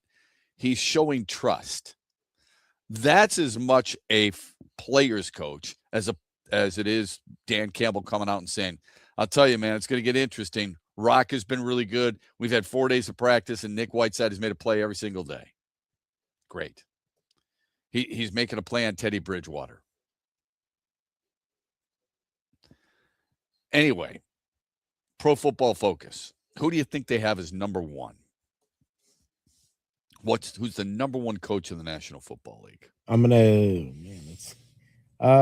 Andy Reid. I would have guessed Andy Reid as well. They have Sean McVay. Okay. Yeah, I can see that too. With the Rams over 9 years. It's hard to believe that he's been with the Rams 9 years. Crazy. He's made it to 2 Super Bowls. He's won 1. He is 92-57. Okay. They write, he's unparalleled in his ability to blend game planning with team success, calling the offensive shots. It's a really underrated part of what Sean McVay does, and that is he calls the plays as well as being the head coach. I think it's fascinating. I don't know about you guys. It's one of the many things I love about football. I am fascinated at how a guy can do both and do it at high level. Andy Reid does the same thing, okay? Mike McDonald calls the defensive plays. We know how challenging that can be, right? From what we've seen, Dan Campbell did not do a great job of it. Everybody complained about it for a really long time. Yep. All right. Number 2 is Andy Reid. They talk about 2025 not being his best. Chiefs were 6-11, 20th in a Pro Football Focus grade. I would remind everybody when you lose Patrick Mahomes, I mean it's going to be a bit of a struggle, right? Most teams, if you lose your number 1 quarterback, you're in trouble. Not Tennessee when they were being led by somebody other than Cam Ward. No offense. Will Levis, okay? You lose Will Levis, he's your number 1 quarterback. Are you in trouble? Obviously not. Patrick Mahomes didn't miss a ton of time last year. I think he played 14 games. Yeah, 14 games. Didn't have a great season. I wonder how many people will look at that and consider it a bit of a knock. But on his long-term resume. But you miss him, and you miss a number of different players that he was without, then you could understand why it would be a little bit of a down year. I don't know how much a coach is supposed to make up for that, but he's still one of the best coaches in the National Football League. They got him at 2. And you think about it, in 13 years in Kansas City, he is 149-64. Most wins in the league, 3 Super Bowl titles, 2 other trips there as well. That's impressive. Okay, that's Hall of Fame stuff. He's for sure a first ballot Hall of Famer. Number 3, who do you think is number 3? Definitely not Dan Campbell. I don't think yet. I would have guessed Mike McDonald. Yeah, that's fair. They've got Kyle Shanahan. Okay.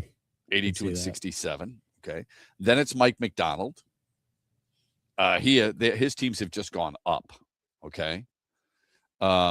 Second best team Pro Football Focus grade a year ago. All right. Number 5 is Dan Campbell. They have Dan Campbell over Matt LaFleur in Green Bay. Man, people love Green Bay. D'Amico Ryan. I honestly was going to end up putting Matt LaFleur in my top 5 just because I thought that people were going to do that. Like, I was waiting to hear it. So they got Sean Payton at 8, Mike Vrabel at 9, Jim Harbaugh at 10. Here's what they say about Dan Campbell. Unlike his esteemed peers, Campbell may not operate best as a play caller. Interesting. We just brought that up. But his high-end decision-making and culture cultivation are some of the foremost in the NFL.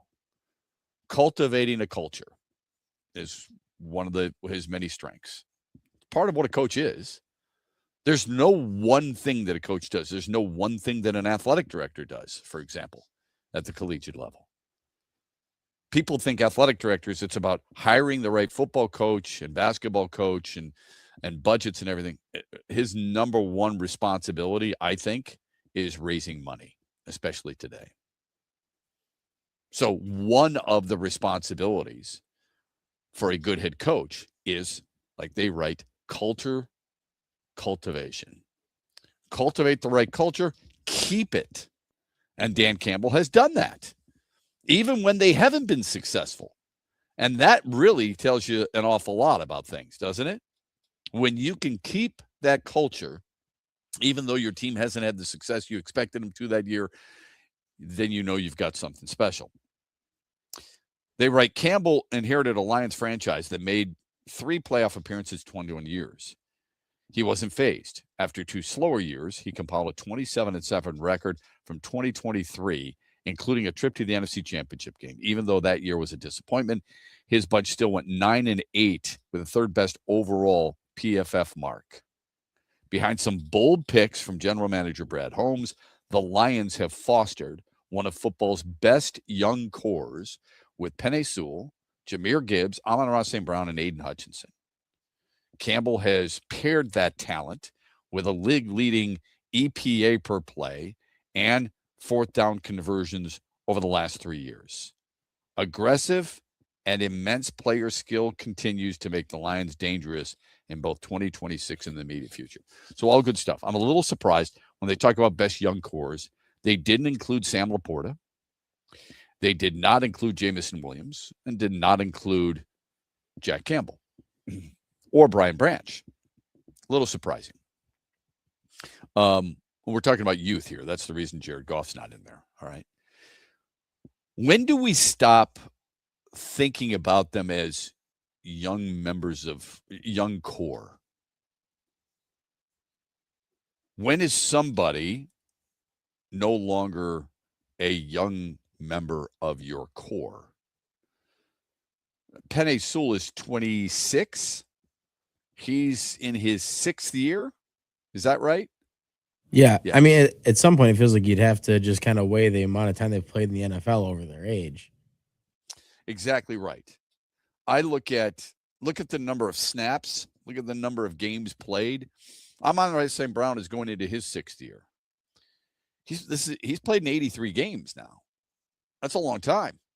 Okay? He's played a lot of snaps. Dude is always, knock on wood, healthy. 17 starts last year, 17 the year before, 16, 9 his rookie campaign. Is he still a young member of their core at 26? He turns 27 in October. He's young, and I'm sure he still believes he can get better. But like at some point, you have to consider him not like a young player anymore in the league, I guess. And he's definitely not. I don't think. I guess here's how I look at him. I look at him as a young vet. Right. Is that fair? Yeah, sure. I get the sentiment there. Yeah. Yeah. Aiden Hutchinson's going into year 5. I'm not saying there's a definitive way to identify that. I just find that interesting that we are always referring to them as the young core. I get why people would say young core for the Tigers with Max Clark and Kevin McGonigal, for example. You're about to be watching a lot of the young core the rest of this year. And that's for sure. Dylan Dingler and Eduardo Valencia. Those are young core members. Jackson Jobe, Troy Melton, those are young core members. Is Riley Green? Answer this question. If I said to you that the young core includes Riley Green, would you agree with that? It doesn't feel like it should be. I mean, he's made 3 All-Star games. Well, he's younger than Amon-Ra St. Brown and Penei It's Sewell. crazy, yeah. Okay? So you're right. I look at it like, hey, here's a guy who's played, he's in year 5. Sewell's in year 6. St. Brown's in year 6. Riley Green's in year 5. Okay? 22, 23, 24, 25. This is year 5 for him. And he's made 3 All-Stars. People don't consider him a member of the young core. The reason is because he's got 596 games under his belt. That's a lot of games.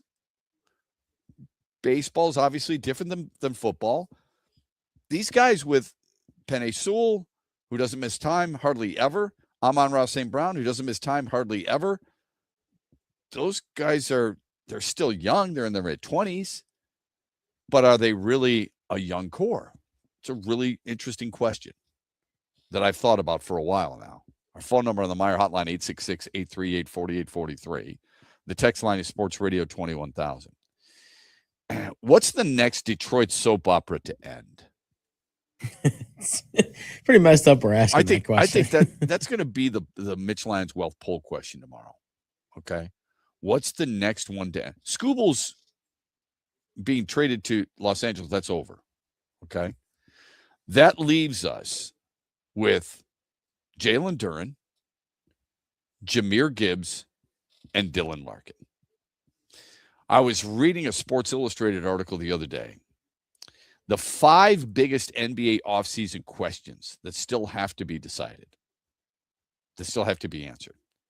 The first one they bring up is how long will the Jalen Duren Pistons situation drag out? Yeah, that one's kind of just been quietly still hanging there. No one's really talking. Isn't it crazy?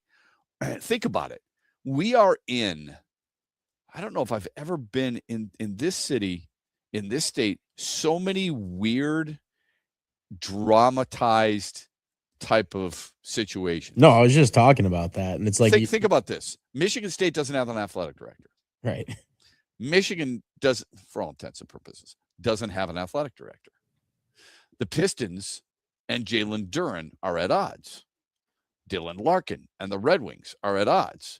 Jahmyr Gibbs is walking around practice with a hoodie. He's not participating. It's a sit-in situation for Jahmyr Gibbs. We just got past the Scooble deal.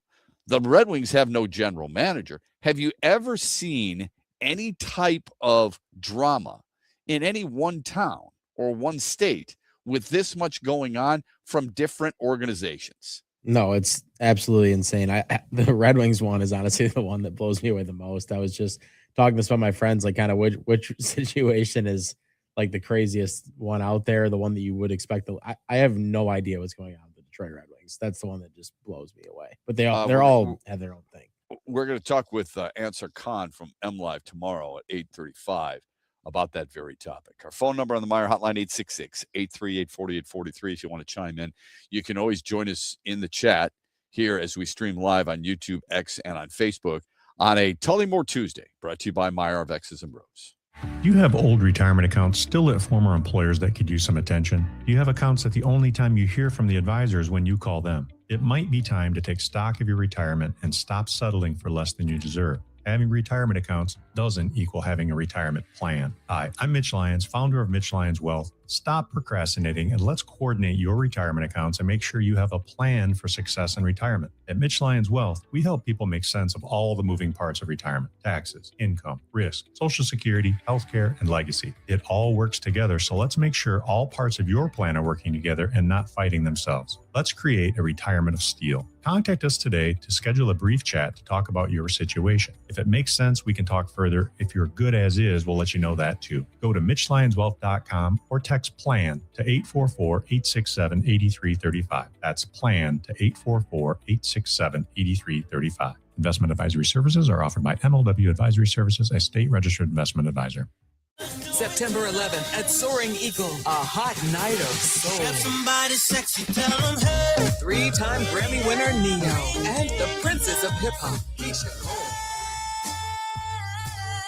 Tickets start at $53 and are on sale now at the Soaring Eagle box office or etix.com.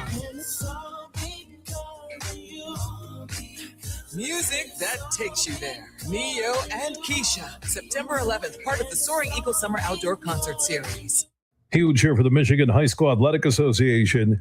You can stay up to date on the latest from Lansing 24/7 at MHSAA.com, at MHSAA on Twitter, and MHSAA on Facebook. The latest news, press releases, and stories connected to every high school in the state of Michigan, available for you 24/7 from the Michigan High School Athletic Association. Log on to MHSAA.com, at MHSAA on Twitter, and MHSAA on Facebook. And if you're looking for archive, boys and girls, high school sports, MHSAA.TV. That's MHSAA.TV.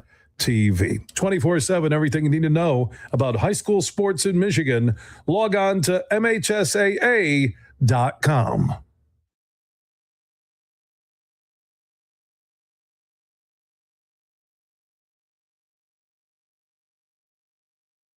Nice to see him out here. Nice to see, we call it proof of life. So he is there. He is healthy-ish. He is good. You know, I would say this. They're working. The negotiations are active. There's really no debate inside this organization about whether or not Jahmyr Gibbs deserves a deal.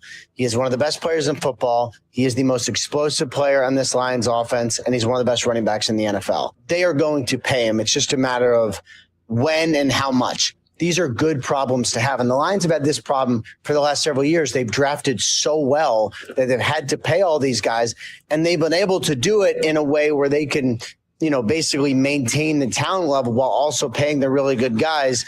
You know, I expect it to get done. I don't know when, but I do expect it to get done.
Nice to see him out here. Nice to see, we call it proof of life. So he is there. He is healthy-ish. He is good. I would say this.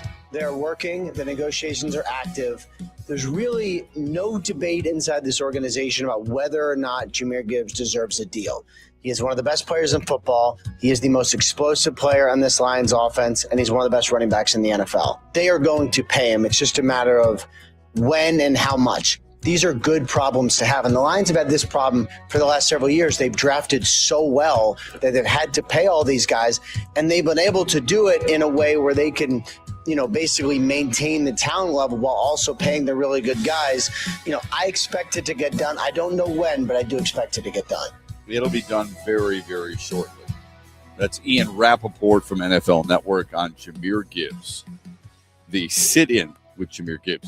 Welcome to the final hour of X's and Bros on this Tullamore Tuesday. We're brought to you this hour by Soaring Eagle Casino and Resort. Here's the reason it's going to get done shortly.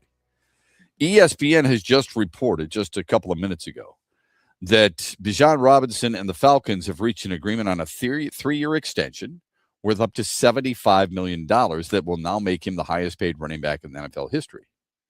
Robinson will receive a record $51 million guaranteed, including $37 million at signing in a deal that his agent and the Falcons have been working hard on to finish up in recent days. That's from Adam Schefter. Okay, so $75 million on a 3-year extension. He's got 2 years left, and then the 75, and then he's got the 3-year extension. That makes sense. It makes sense for Gibbs too. I've said I would not sign him to a long-term deal. He's got 2 years left. The problem with that philosophy is he would be a very disgruntled player. You may not get him in camp at all. You may have all kinds of issues with the perception people may have about him.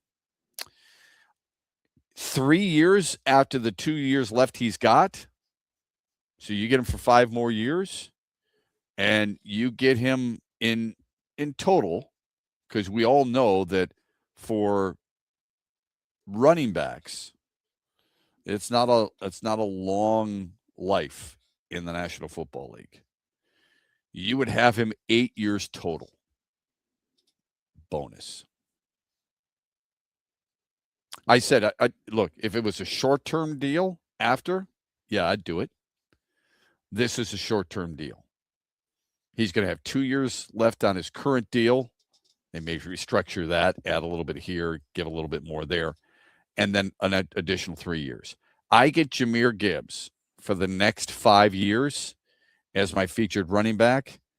8 years is a good run in the National Football League. Now, in today's day and age, you might think it's a little different because, guys usually aren't getting as many carries. He is, actually. And you're usually using more than one running back. Earl Campbell, one of my favorite running backs of all time, just a phenomenal player. Led the league in rushing in his first 3 years in the league. All right, he's an Hall of Famer. Led the league twice in touchdowns. His first 3 years, he led the league in yards per game, including 129 yards per game in 1980. He spent 8 years in the league. Now, he took a massive beating. I mean, he carried think about this for a minute. He carried, in his third year in the league in Houston, how much did they rely on him? He carried the rock 373 times. Think about that for a minute. 373 times in one season. What's the most Jahmyr Gibbs has ever carried the football? I don't know how much this should matter, but 2 years ago, 250 times.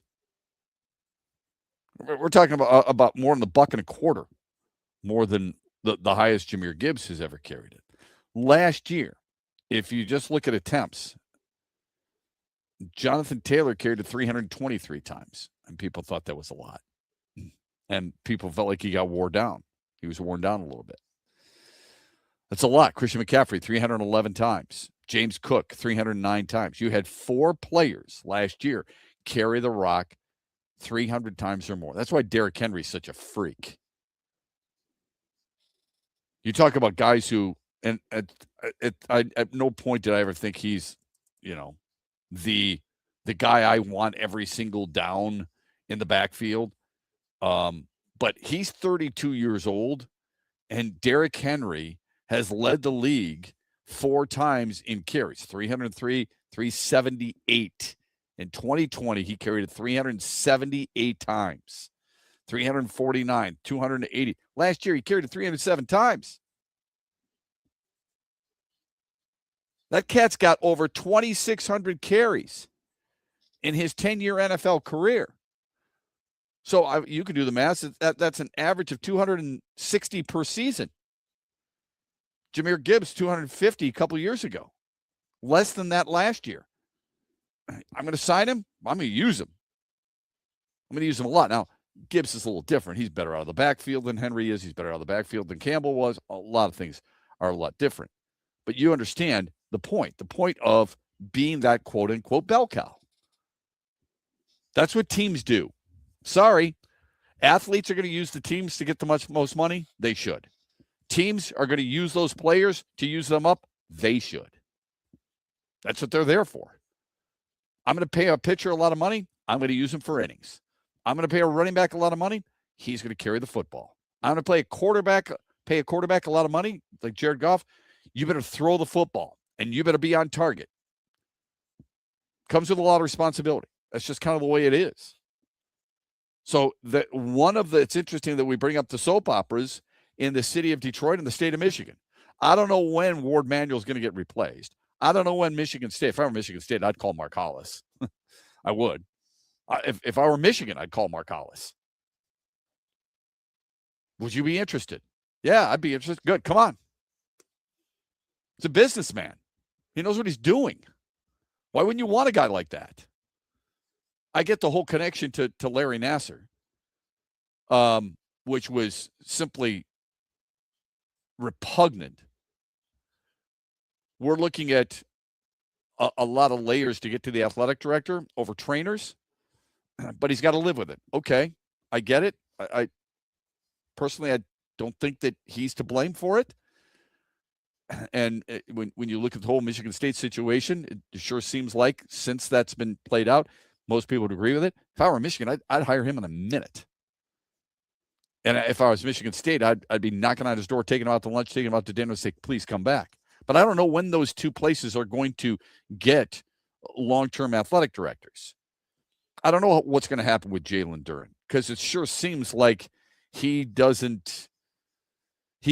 not happy with what's going on. Even though the Pistons want to give him a lot of money, more money than he probably ever thought he'd make in his life, it's still not enough.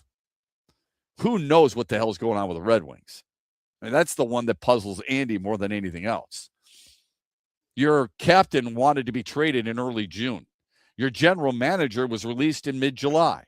It's middle of August, or early August anyway, and you still have no idea what you're doing with either one of those individuals. And the guy that you moved to the office upstairs is probably still making the decisions that we've been seeing. Like, I don't know, man. It's a really weird situation with the Red Wings. It's an irresponsible unlike anything situation. I've ever seen, I think. It's an irresponsible situation.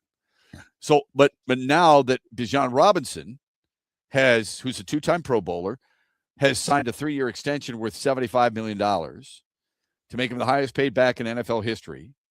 And he's going to get a record $51 million guaranteed, including 37 in a signing bonus. The Falcons now have extended Robinson, Drake London. Remember, they extended him 4 years, $141 million. They extended Kyle Pitts 3 years at $54 million. And they extended their guard, actually just the other day, Matthew Bergeron, 4 years, $96 million, which most people probably would have been shocked to know that they paid the guard more than they paid the tight end. So they're following suit. What the Lions have done in the past with some of their younger core players, okay, their young veterans, is almost like a template for other teams to follow. And Atlanta's jumped in on it. That should mean the Gibbs situation will end sometime this week, maybe within the next 48 hours. We're back after this, brought to you by Soaring Eagle Casino and Resort. Huge here for my good friend Josh Garvey and the team at Dorn Mayhew, West Michigan, one of the world's top accounting, CPA, and business firms. Our worldwide headquarters are in Troy, Michigan, on the east side of the state. And Josh and his team connect with all the sports fans and businesses across Michigan. They bring you John Beeline on the Huge Show. They bring you Lomas Brown during the Lion season. They are a top shelf team when it comes to growth and understanding what their clients need. And mix in when we do the Beat Huge contest or the NCAA March Madness brackets. Thank you, Josh Garvey, for what you do for the Huge Show and the Michigan Sports Network.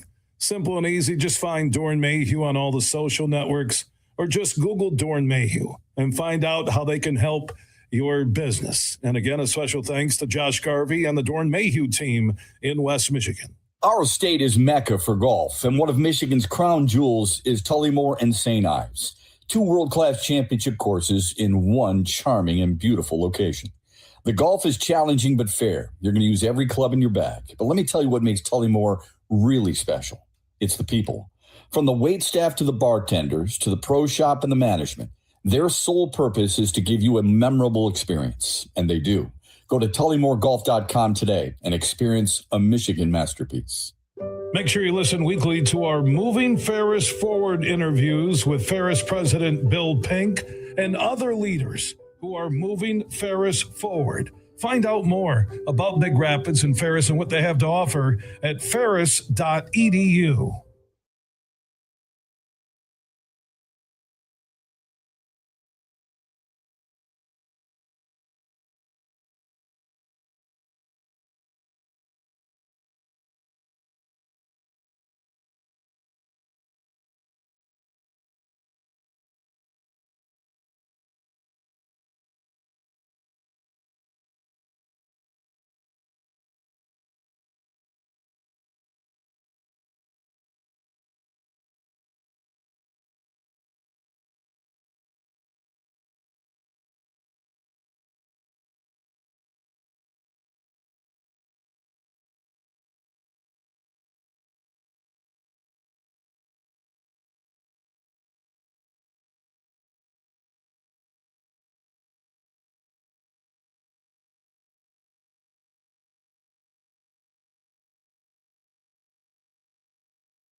Nah, we've been talking though. He got his head clear, and he's all about his business. So hopefully we get that done, because he's one of the best playmakers in this NFL, in this league we got today, no matter what team. So he's a huge help to us, and getting him done and having him here with us for more years would be just excellent. Yeah, that's Jamison Williams on his teammate Jahmyr Gibbs. Dan Campbell said this morning, it certainly doesn't hurt what Bijan Robinson has just signed for. I'm anxious to get Gibbs back out there. The belief, with all due respect to Jahmyr Gibbs, I can understand why he's cautious. If I'm Jahmyr Gibbs, I want the extension as well. I don't know if I would necessarily do it the way the Falcons have done it. You've got a contract. Their things are the way they are in the National Football League for a reason. But I wouldn't want to be the guy who is, you've got me for 2 more years and then you can franchise me for another year. And then suddenly I can't test free agency. You're making a lot of money. I mean, $14 million. But if you got a chance to up that and do something similar to what Robinson did, where you're making $57 million guaranteed and 30 plus up front, you're doubling your salary. I totally understand where he's coming from when it comes to that. But Dan Campbell said, look, it makes it a lot easier, or at least it makes it, it helps us. It doesn't hurt us. That's for sure. I don't buy this crap that he's not in there because of a tweak in the back. I think it's all a smokescreen. That's all a lie. When he gets the 2-year extension or the 3-year extension, what Bijan Robinson got or whatever anybody gets, when he gets that, he's going to be back out there right away. And they'll say, well, the 4 days missed, today is number 5. The 5 days missed will mean, what was good for him. That's what he had to do. Come on, you and I can't believe that, right? You don't believe that. You believe that, he would be out there if he had this. 100%. Okay. Absolutely. Okay. Why wouldn't he be? I don't know. I really don't, because of the back, which is what they're saying. He's got a little bit of a tweak in the back. I'm just not buying that. Did you see the Red Wings tweeted out a happy birthday to Dylan Larkin? I did, yeah. Yesterday? Yeah. He turned 30. Jesus, this is taking forever, isn't it? But but if you think about it, if you're Dylan Larkin, not that people are going to forget, because they're not. He's almost been done a favor by the Scooble trade rumors, because that's all everybody was talking about, incessantly, including yours truly, incessantly about that. The Gibbs hold in is what a lot of people have been talking about. I'm sure there's still going to be a lot discussed regarding Scott Harrison. There are things that are giving us a distraction from the Dylan Larkin stuff. Okay? Including the Jalen Duren saga. Some huffing, some puffing on his part. No leverage, right? He's going to be with the Pistons next year. He's either on a 1-year deal, and then he's going to test free agency. He's going to get traded at some point during the season to a team that, not that he would have a no trade list, but a team that might get a chance to work out a long-term deal with him.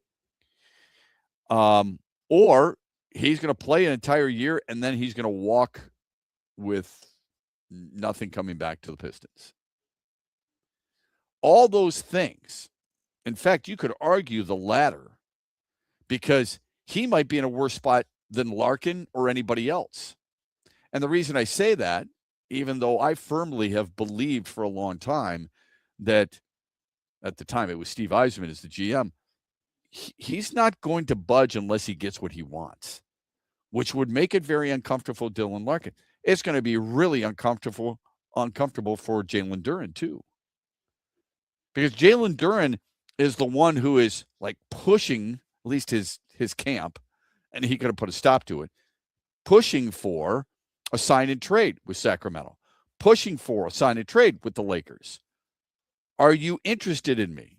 Not enough? Wow. Okay. That's a major ego blow. And now there's a part of you that thinks, I got to go back to that practice facility. I got to work out with my guys. And every one of them is thinking deep down inside, you don't want to be here. They're going to give you a ton of money, but you don't want to be here. Why not? And fans are going to think, how is this much different than Dylan Larkin saying, I want to be traded? Now, Larkin didn't say that publicly, but we know that through the reporting, okay? How is what Jalen Duren is doing any different? It's going to be a restricted free agent at the end of this year, this coming season. If you look at the closest comp to Jalen Duren, have you seen Alperen Sengun and his deal? He signed a rookie extension below the max, but it still paid him over $30 million annually. All right? Now, was he as good as Jalen Duren? That's a fair question. The Pistons believe to think that the Pistons offer, and it's a quote-unquote final offer that some people believe is in the inbox, if you will, of Jalen Duren's agent's email. All right. Perhaps that's the case. Sengun, remember this. He's a two-time All-Star now. He averages more points than Jalen Duren does. Not as many rebounds, but as many points as Jalen Duren does. Actually can shoot some threes. He's got the credentials that the Pistons could go to Duren's agent with and say, hey, this is the reason we're using this as our ending point, if you will. Who do you think Detroit sports fans, Michigan, the state of Michigan sports fans, despise more? Larkin, who is, sure, has 5 years left on his contract. It probably pisses the Red Wings off more because they front-loaded it a little bit, paid more up front, reportedly. And anybody who trades for him gets an even better deal than you originally thought. But a guy who was born and raised here, supposedly grew up a Red Wings fan. Steve Yzerman was his favorite player. All these other things that are associated with it. But it said, you know what? This organization is not going in the right way. You and I both know the organization is not going in the right way. And he said, I want out because I don't see them getting better. Or the guy who isn't from here, the organization is going in the right way and doesn't seem to want to be part of it. That's the question I have for you. Shep, how about Gibbs responding to the media yesterday? It's not about the money. Yeah. When they asked him, here's the funny thing about that. That's dead on, by the way. Here's the thing. If it's not about the money, what's it about? Right? Isn't that the follow-up question? Yeah, like back it up. Yeah, if you tell me it's not about that, the reporter follows it up. I don't know if it was Dave Burkett or the Free Press or who. They said, well, then what's it about? He says, I don't know.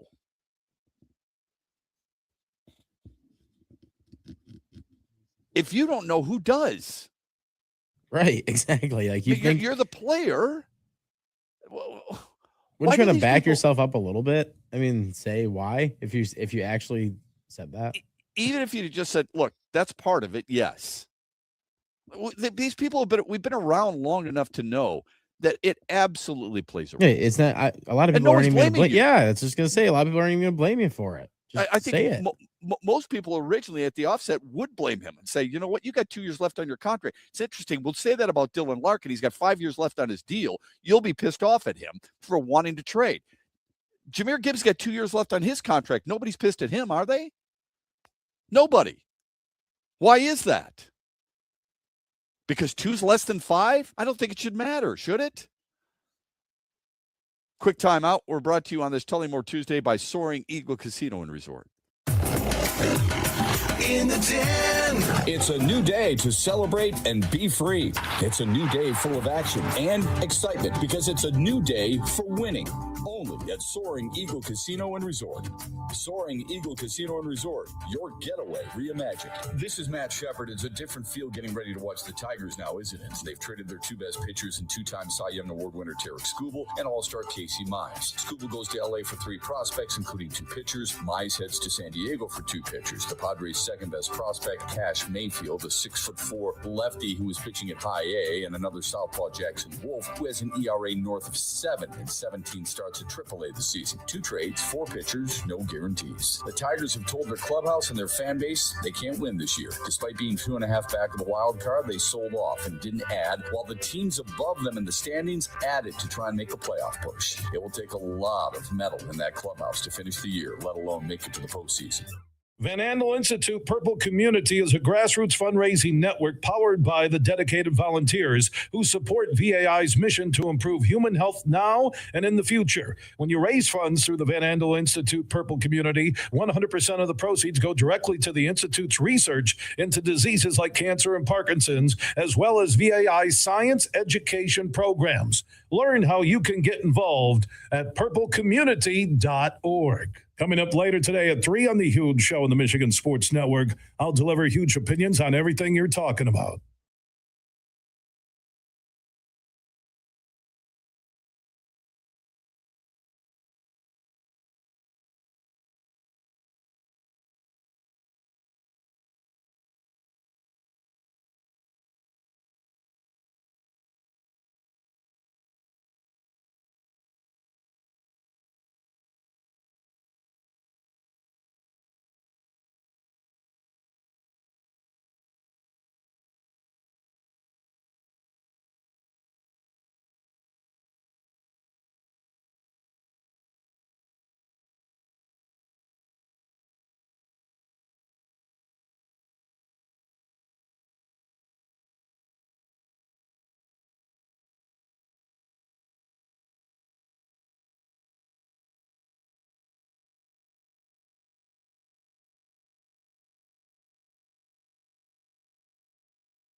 I mean, I think it's good to see, you got a little work inside and to be able to come out and, be around the guys. I think that's always going to be important, Look, he's still part of us and the guys, our players love him, we love him. And, he's a part of what we do. So, yeah, it's always good to see him.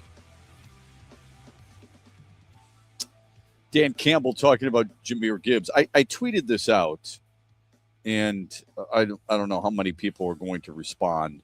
Just a question. Detroit sports fans are mad because Larkin wanted out from a team that we all feel is rudderless with 5 years left on his contract. Gibbs has 2 years left on his deal on a team that's run well and isn't practicing because he wants a new deal and no one is upset. Why? John responded right away, one wants to leave and one wants to stay. When I say the Detroit Red Wings right now, what used to be an incredible franchise, Grant, everyone brings up Original Six. I don't really think it matters much to kids anymore. I really don't, unfortunately. It matters to you and me. It definitely matters to me. But guess what else matters to me? 1901. And they've got 4 effing championships. That's it. That matters to me. It matters to me that there is an incredible amount of pride with just about every sport and every institution in this state. It matters to me that Michigan State has fallen off so far from Mark D'Antonio because I think it's a rich tradition. Okay? Speaking of tradition, USC and Notre Dame are going to play again. Good for them. But this whole he wants to stay stuff. You and I have complained, and I would guess John, who responded, have complained about how the Red Wings are run. I mean, you've got, I'll guarantee you, there's been times where you're like, I'd tell people not to buy tickets. I've never been that guy, and I wouldn't be that guy. I think it's stupid. You don't tell an audience, you don't tell fans, how stupid are you to go to this game? Why would you go to this game? Well, look, that's their choice. You could ask yourself that about the Tigers. What's the allure of going down to the Tigers now that their president of baseball operations has traded, their two of their best pitchers, if not their best pitchers? Well, you want to go see McGonigal, you want to go see Max Clark, you want to watch Troy Melton pitch, all those things. And I don't blame you. I would too. I respect that. But there are so many people who have complained about the Red Wings' direction under Steve Yzerman and really overall over the last 10 years, that it's an absolute farce. It's a joke. You're pissed off about it. But you don't have to deal with it every day. You can watch a game, or you can flip the channel. You can go to a game, you can leave early. You can be invited to a game and choose not to go. Dylan Larkin can't do that. I don't like that he's asked to be traded. I think it's stupid. I think it's a PR nightmare. Don't think he released it. Don't think the Red Wings did either. Doesn't make either one of them look good. But it's a bad look. He doesn't want to be here. I don't want him either. What's Jahmyr Gibbs done to show that he wants to be here? How is he showing that he wants to stay? We read into Jalen, and rightfully so, by the way, read in that Jalen Duren wants out. Why are you seeking a sign and trade? We read into Dylan Larkin, and rightfully so, by the way, that he's asked to be traded and wants out.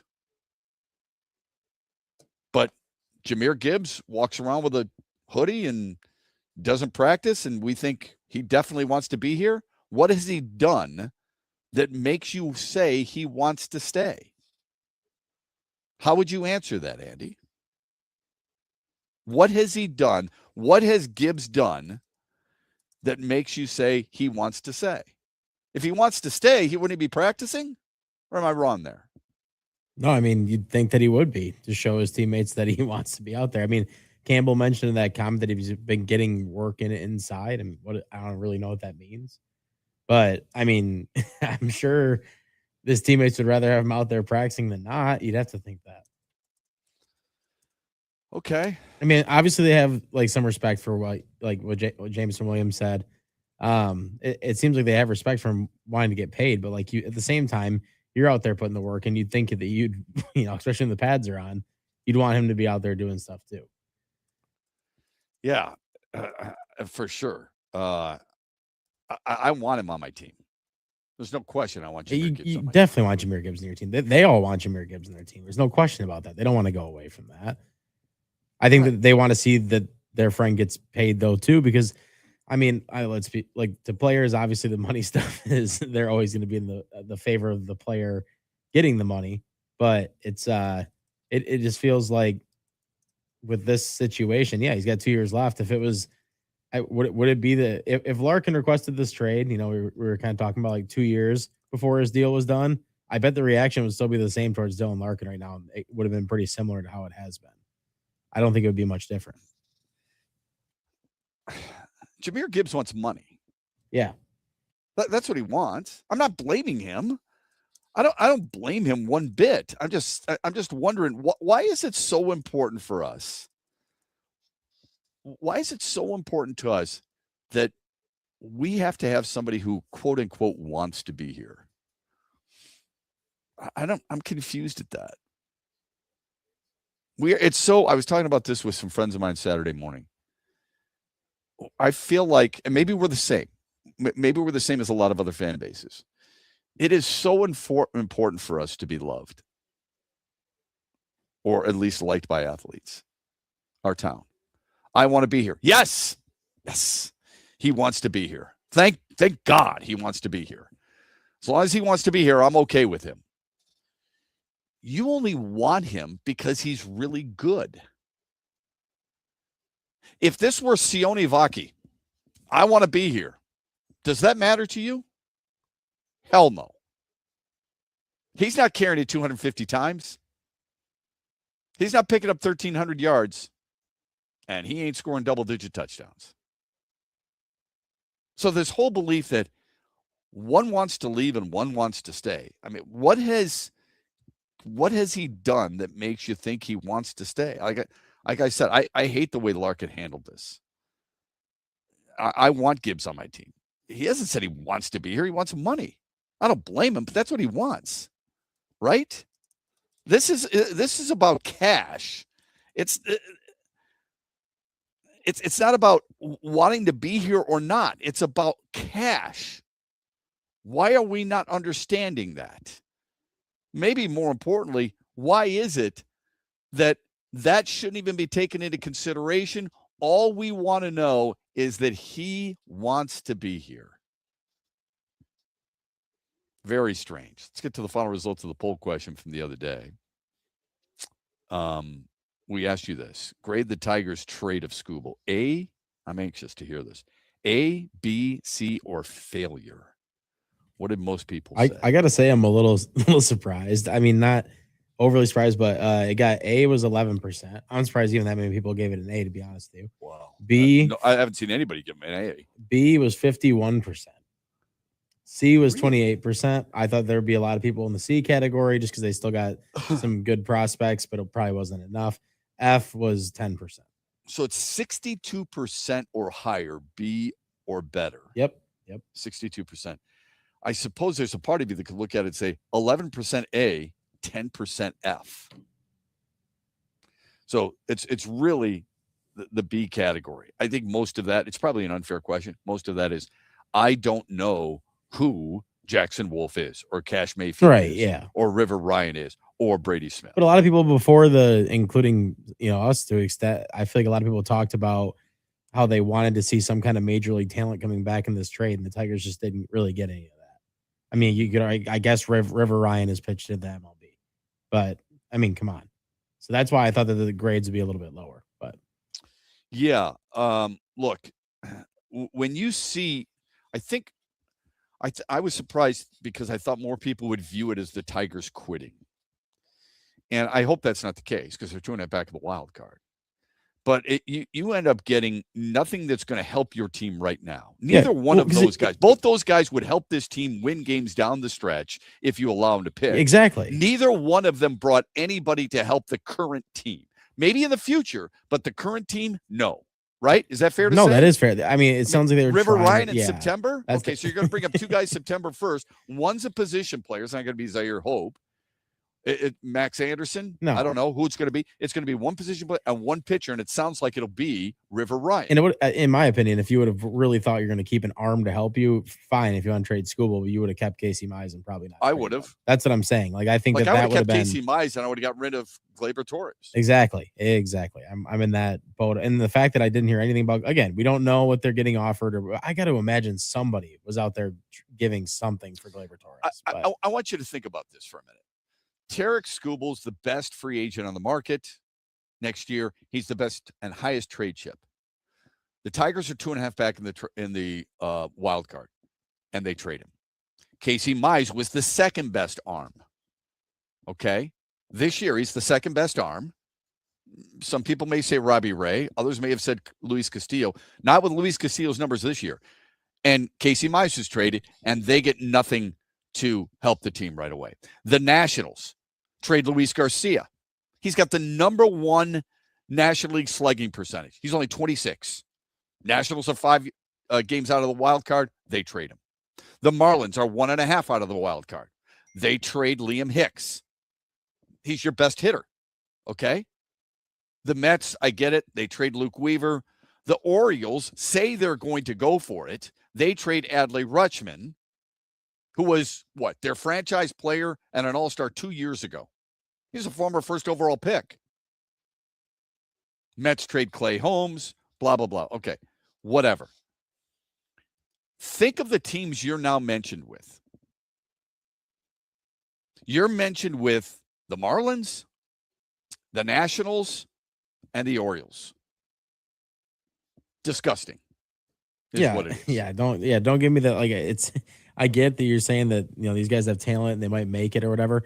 What happens in the playoffs though when you don't have either one of those two arms? I guess it's like if you make it, you're definitely not getting there now. I feel like with what you got right now, so that's just you have to think that way. But yeah, here's from Cole in the chat, and thanks Cole for watching. He wants a contract extension. Seems like he wants to stay. Fair point. He wants a contract extension because he wants money. He wants to double his salary. Again, you got to preface all this with, I like him. I want him. I think he's the second best running back in football. The belief that he wants to stay, I haven't heard him say that once. But I have heard, people talk about the extension. Is that because he wants to stay or because he wants the money right now? Do you think he would sit there, kick and scream and say, I don't want to go if they traded him because another team is willing to give him more money right now? Shep, who is pitching for the Tigers next year? Do we expect to ever see Olsen? That's interesting. Is gone after the year. Right now, I still want him back. Flaherty, you still want Flaherty back. I don't want Flaherty back. And I appreciate it. The light is a little bit of a problem here, so my apologies. He also mentioned Cobb in there. I'm assuming he's talking about Alex Cobb. I don't think Alex Cobb's with the team anymore. He said, do we expect to ever see Olsen and Cobb? No, okay. Cobb will never be there. That's a big difference. Holy crap. Here's my issue with Reese Olsen. And everybody automatically throws him in. So your starters next year, in no particular order, but it's going to be Jackson Jobe. It's going to be Troy Melton. It's going to be Framber Valdez. It's going to be Keter Montero. And then it could be, man, we don't know. It could be Ty Madden. It could be River Ryan. All right. Could be a free agent. I mean, truly, we don't know what they're going to do. It could be a free agent. Absolutely. If they finish the year strong, I mean, what are they going to do? Say that I don't think they want to admit they're in a rebuild or anything like that necessarily. So who knows what they're going to do? I would not count on Reese Olsen. Yeah, it's I tough. just wouldn't. Tough to do. I mean, he's never pitched more than 112 innings in his career in a single season. That is not a starter to me. All right. So I would say no to Reese Olsen. I gave you the other four, and someone will have to emerge from within your system. Obviously, you think it's River Ryan. You might think it's Ty Madden. There could be others. They will be a back-end rotation guy. Your front-end rotation actually looks really good. If Jackson Jobe comes back 100% healthy, and his numbers would indicate he's on track to do that, if you had Jackson Jobe and you had Melton, and you had Framber Valdez, and the way Montero has pitched recently, that is not a terrible scenario by any stretch. My question is whether or not these young pitchers you've acquired will ever make it. And I don't mean just because you need a fifth starter, let's bring in River Ryan. I want to know if they're impactful. I appreciate you getting involved in the chat very much. You can always stream us as we stream live on YouTube, X, and on Facebook. Final results of the poll question have come. Now, what about the daily wager? How did the daily wager turn out yesterday from Soaring Eagle Casino and Resort? We're getting a couple in a row there. I picked the Cubs money line. They were plus money against the Dodgers last night. I said Matt Boyd had been in a roll. He wasn't the reason why he gave up 4 runs. But either way, they got the job done. They scored 10. That's enough for most teams to hold a lead. So they got it done. Tonight, I'm going with the other series that is actually kind of a big series in the AL that people aren't talking about as much, between the Red Sox and White Sox, obviously, because the Dodgers and Cubs seems to be stealing the highlights this week, and rightfully so. But I'm going to go with the Red Sox minus 1.5, so they have to win by 2 runs because the starter that the White Sox are throwing out there tonight, Davis Martin, has just not been good recently. He's given up at least 4 earned runs in 3 of his last 4 starts. I love the role that the Red Sox have been on, especially with their offense. So I'm going with them minus 1.5 at home. I do wonder if the Red Sox, if things have changed so much now in Major League Baseball, if people view them as the most obvious threat. They're still 5.5 back at Tampa. Tampa doesn't get nearly enough credit. They just don't. No, no one talks about them. It's probably because of the payroll. You know, every time you look at them, they've won 7 of 10. Kevin Cash is the best manager in baseball, I think. They've got 66 wins. That is most in the American League. And only the Dodgers, the Brewers, and the Braves by 1 game, by the way, have more wins than Tampa. But I think people view Boston now as one of the teams to beat. They are 4 clear of Cleveland for the second wild card. And they are just 2 games back of the top wild card compared to the Yankees. It's a team that I think most people would argue I don't want to see in the playoffs, at least not the way they're playing now. Now, it's early August. So you still have a month and a half left, and then some. A month and 3 weeks, closer to 2 months than closer than a month and a half. So I would guess most people would view them as a deep threat. If they continue at this rate, and they've got the best record in baseball over the last month and a half. Yeah, no one's want to play them for a while now, that's for sure. Why would you? Seriously. They've been unreal, and they made moves at the trade deadline to make sure it happens. By the way, congratulations to George Lombard and his son. His son was called up by the Yankees because Anthony Volpe was gone. And now George Lombard, their top prospect, a shortstop, and the son of the Tigers bench coach. And he's got another son who's going to be really good too, by the way. Both of them outstanding players. Has been called up by the Yankees. So good for George Lombard Jr. Happy for him. And happy for George and his family. That's fantastic stuff. Our thanks to you for giving us a little bit of your time on a Tullymore Tuesday. We're brought to you by Soaring Eagle Casino and Resort. We're back with you tomorrow morning, 6 o'clock here on X's and Bros. And don't forget the huge show later on today from 3 until 7. Enjoy your Tuesday, everybody. The big shows are at Soaring Eagle. Eric Church. All you gotta do is put a drink in my hand. Friday, August 14th with special guest Ashley McBride. The Free the Machine